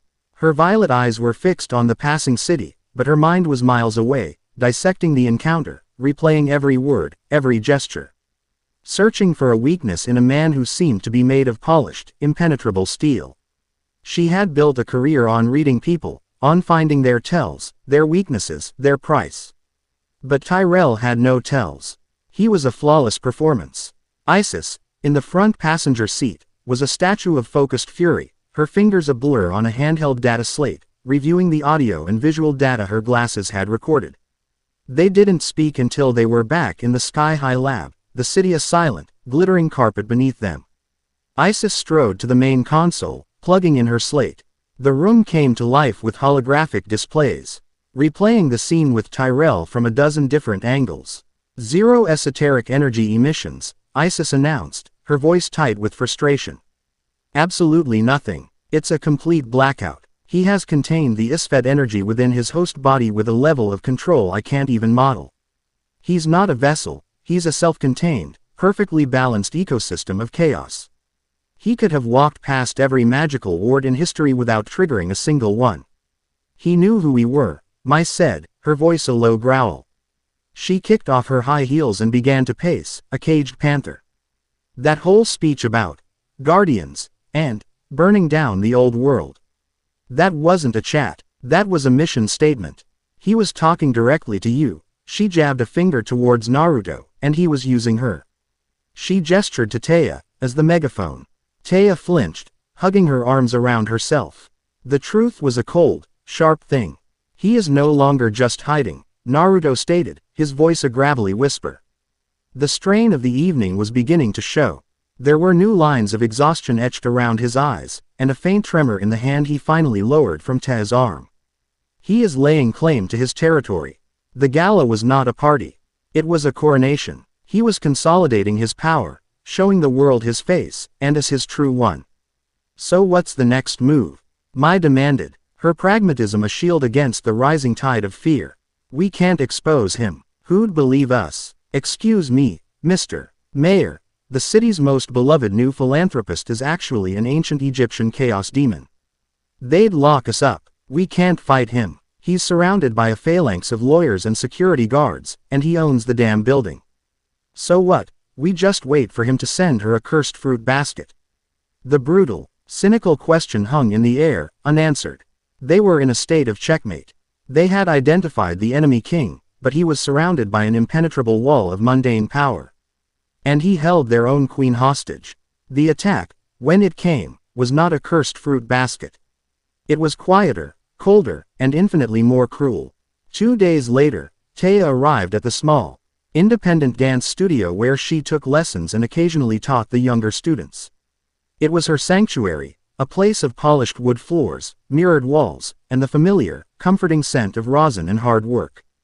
It was the one place in the world where she could lose herself in the rhythm, where the whispers seemed to fade into the music, where her dream felt real and tangible. Today, the door was locked. A large, bright orange notice was slapped across the glass. It was an eviction notice. A preliminary injunction filed by a real estate holding company for zoning violations and imminent domain redevelopment. The holding company, as she would later find out from a grim-faced Isis, was a recently acquired subsidiary of Ouroboros Consolidated. Taya stood there, the rain starting to fall again, plastering her hair to her cheeks, and stared at the notice. It was more than a building, it was the entire architecture of her future. Every drop of sweat, every saved penny, every pirouette, every dream, it was all contained in that room. And with a single, soulless piece of paper, Tyrell had taken it from her. He hadn't sent a monster. He had sent a lawyer. The despair was a physical blow. It knocked the air from her lungs, and in that breathless, hollow moment, the coldness in her chest flared with an intensity she had never felt before. The whispers were no longer whispers, they were a triumphant, roaring chorus. See, they screamed in the back of her mind. This world takes everything. Your dreams are dust. There is no hope. There is no order. There is only the beautiful, honest truth of chaos. Let go. Let it burn. Let it all burn. The world around her began to warp. The gray street seemed to bleed at the edges, the sound of the rain turning into a harsh, static hiss. She felt a wave of icy power, utterly alien and utterly her own, welling up from the shard in her soul, begging to be released. In the Kaiba Corp Tower, 10 blocks away, the lights in the lab flickered violently. Naruto, Isis shouted, her eyes wide with alarm, staring at the main console. The hologram of Te's energy signature was flashing a critical, blood red. The golden cage of the Ma'at shield was visibly cracking, spiderwebs of dark energy spreading across its surface. Naruto, who had been in a meditative trance, was on his feet in an instant. A muscle in his jaw clenched, and sweat beaded on his forehead. He felt the assault as a physical force, a battering ram of pure despair slamming against the metaphysical shield. It was a battle of wills being fought across the city, and the battlefield was Te's breaking heart. He closed his eyes, his hands clenching into fists at his sides.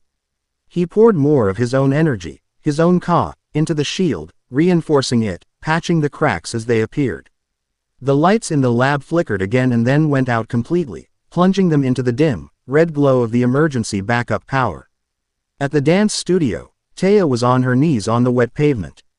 Her head in her hands, fighting a war no one could see. The wave of dark power was cresting, promising her the strength to punish those who had hurt her, promising her a release from the pain. But then, through the roaring chaos, she felt it. A thread of unwavering, golden warmth. Naruto's presence, his silent, unyielding belief in her. Your hope, your loyalty, your dream, these are pillars of order. Do not let the enemy open the gates from within. Her dream. He was trying to take her dream. But it was still hers. The despair was an ocean, but her dream was a rock, and she clung to it. No, she whispered, her voice a fragile thread against the storm in her soul. No, it's mine. She focused on the memory of the music, the feeling of a perfect turn, the smiling faces of the children she taught. She fought back, not with power, but with hope. It was the single most difficult thing she had ever done. Slowly, agonizingly, the roaring receded. The whispers faded back to a sullen hiss. The wave of cold power subsided. She was left trembling, soaked to the bone, but she was still herself. She had held the line. In the lab, the lights flickered back on. Naruto staggered, catching himself on the console. He was pale, his breathing ragged. He had won, but the cost was etched on his face. That was a probe, Mai said, her voice unusually quiet, her cynical facade stripped away by the raw display of power. He didn't even do anything. He just pushed a button, signed a paper, and almost took you both out. He's testing her, finding her breaking point. The next evening, the mood in the lab was grim. They were trapped, reacting to a ghost who could attack them at will through the most mundane, untraceable means. It was Isis who finally broke the silence, her expression one of deep intellectual conflict. We are approaching this from the wrong perspective, she said, removing her glasses and rubbing her tired eyes. My technology, your street smarts, she nodded to Mai, his power. She glanced at Naruto. We are all treating this as an external problem. A curse to be contained. A fortress to be defended. But the battle is not here. She pointed to the hologram of Te's soul. It is there. We are trying to win a war by reinforcing the walls of the castle, when the enemy is already inside, poisoning the well. Before anyone could respond, the elevator doors opened. Yugi Muto stood there, his small frame seeming to carry an unusual weight. Joey and Tristan were behind him, their expressions uncharacteristically serious. Around Yugi's neck, the Millennium Puzzle glowed with a faint, but steady, golden light. "We felt it," Yugi said, his voice quiet but clear, resonating in the tense silence. He walked into the room, his large, amethyst eyes looking not at the technology or the people, but at something unseen that hovered in the air. Yesterday, it was like a scream in the shadows. My puzzle, it became cold. It knew a great battle of the heart was being fought. He stopped before Taya, his gaze filled with a profound, empathetic sorrow. "Are you all right, Taya?" Taya could only nod, tears welling in her eyes at his simple, heartfelt concern. Yugi then turned his gaze to the hologram. He seemed to see past the data, past the colors, and into the metaphysical reality it represented. The shard of darkness, it is not just a poison. It is a player. It is a consciousness of its own, a fragment of a greater, darker will. It wants to play a game. A game, Mai scoffed. "This isn't a game. Everything is a game to the shadows," Yugi replied, his eyes now fixed on Naruto. A silent understanding passed between the small, unassuming boy and the ancient warrior. They were both keepers of ancient, powerful magic, two sides of the same, timeless coin. It has challenged her soul to a shadow game. One she cannot see or understand. A game of despair versus hope. Every time it scores a point, it grows stronger, and the cage you have built grows weaker. Naruto stared at Yugi, a dawning, terrible understanding in his eyes. He had been a shield, a wall. But a wall cannot win a war. A shield can only delay a defeat. "How do we fight it?" Naruto asked, his voice low. Yugi looked from the glowing puzzle in his hands to the wounded soul of his friend. "You cannot fight it for her. But you can give her a way to fight for herself. The darkness is a labyrinth. You must help her build a map. A Senin item, a millennium item," he corrected himself, "is not just an object of power. It is a key to the soul's own inner chambers. We call it a soul room." He looked at Naruto. "Your very being, your ka, is a key of its own, one of light and order.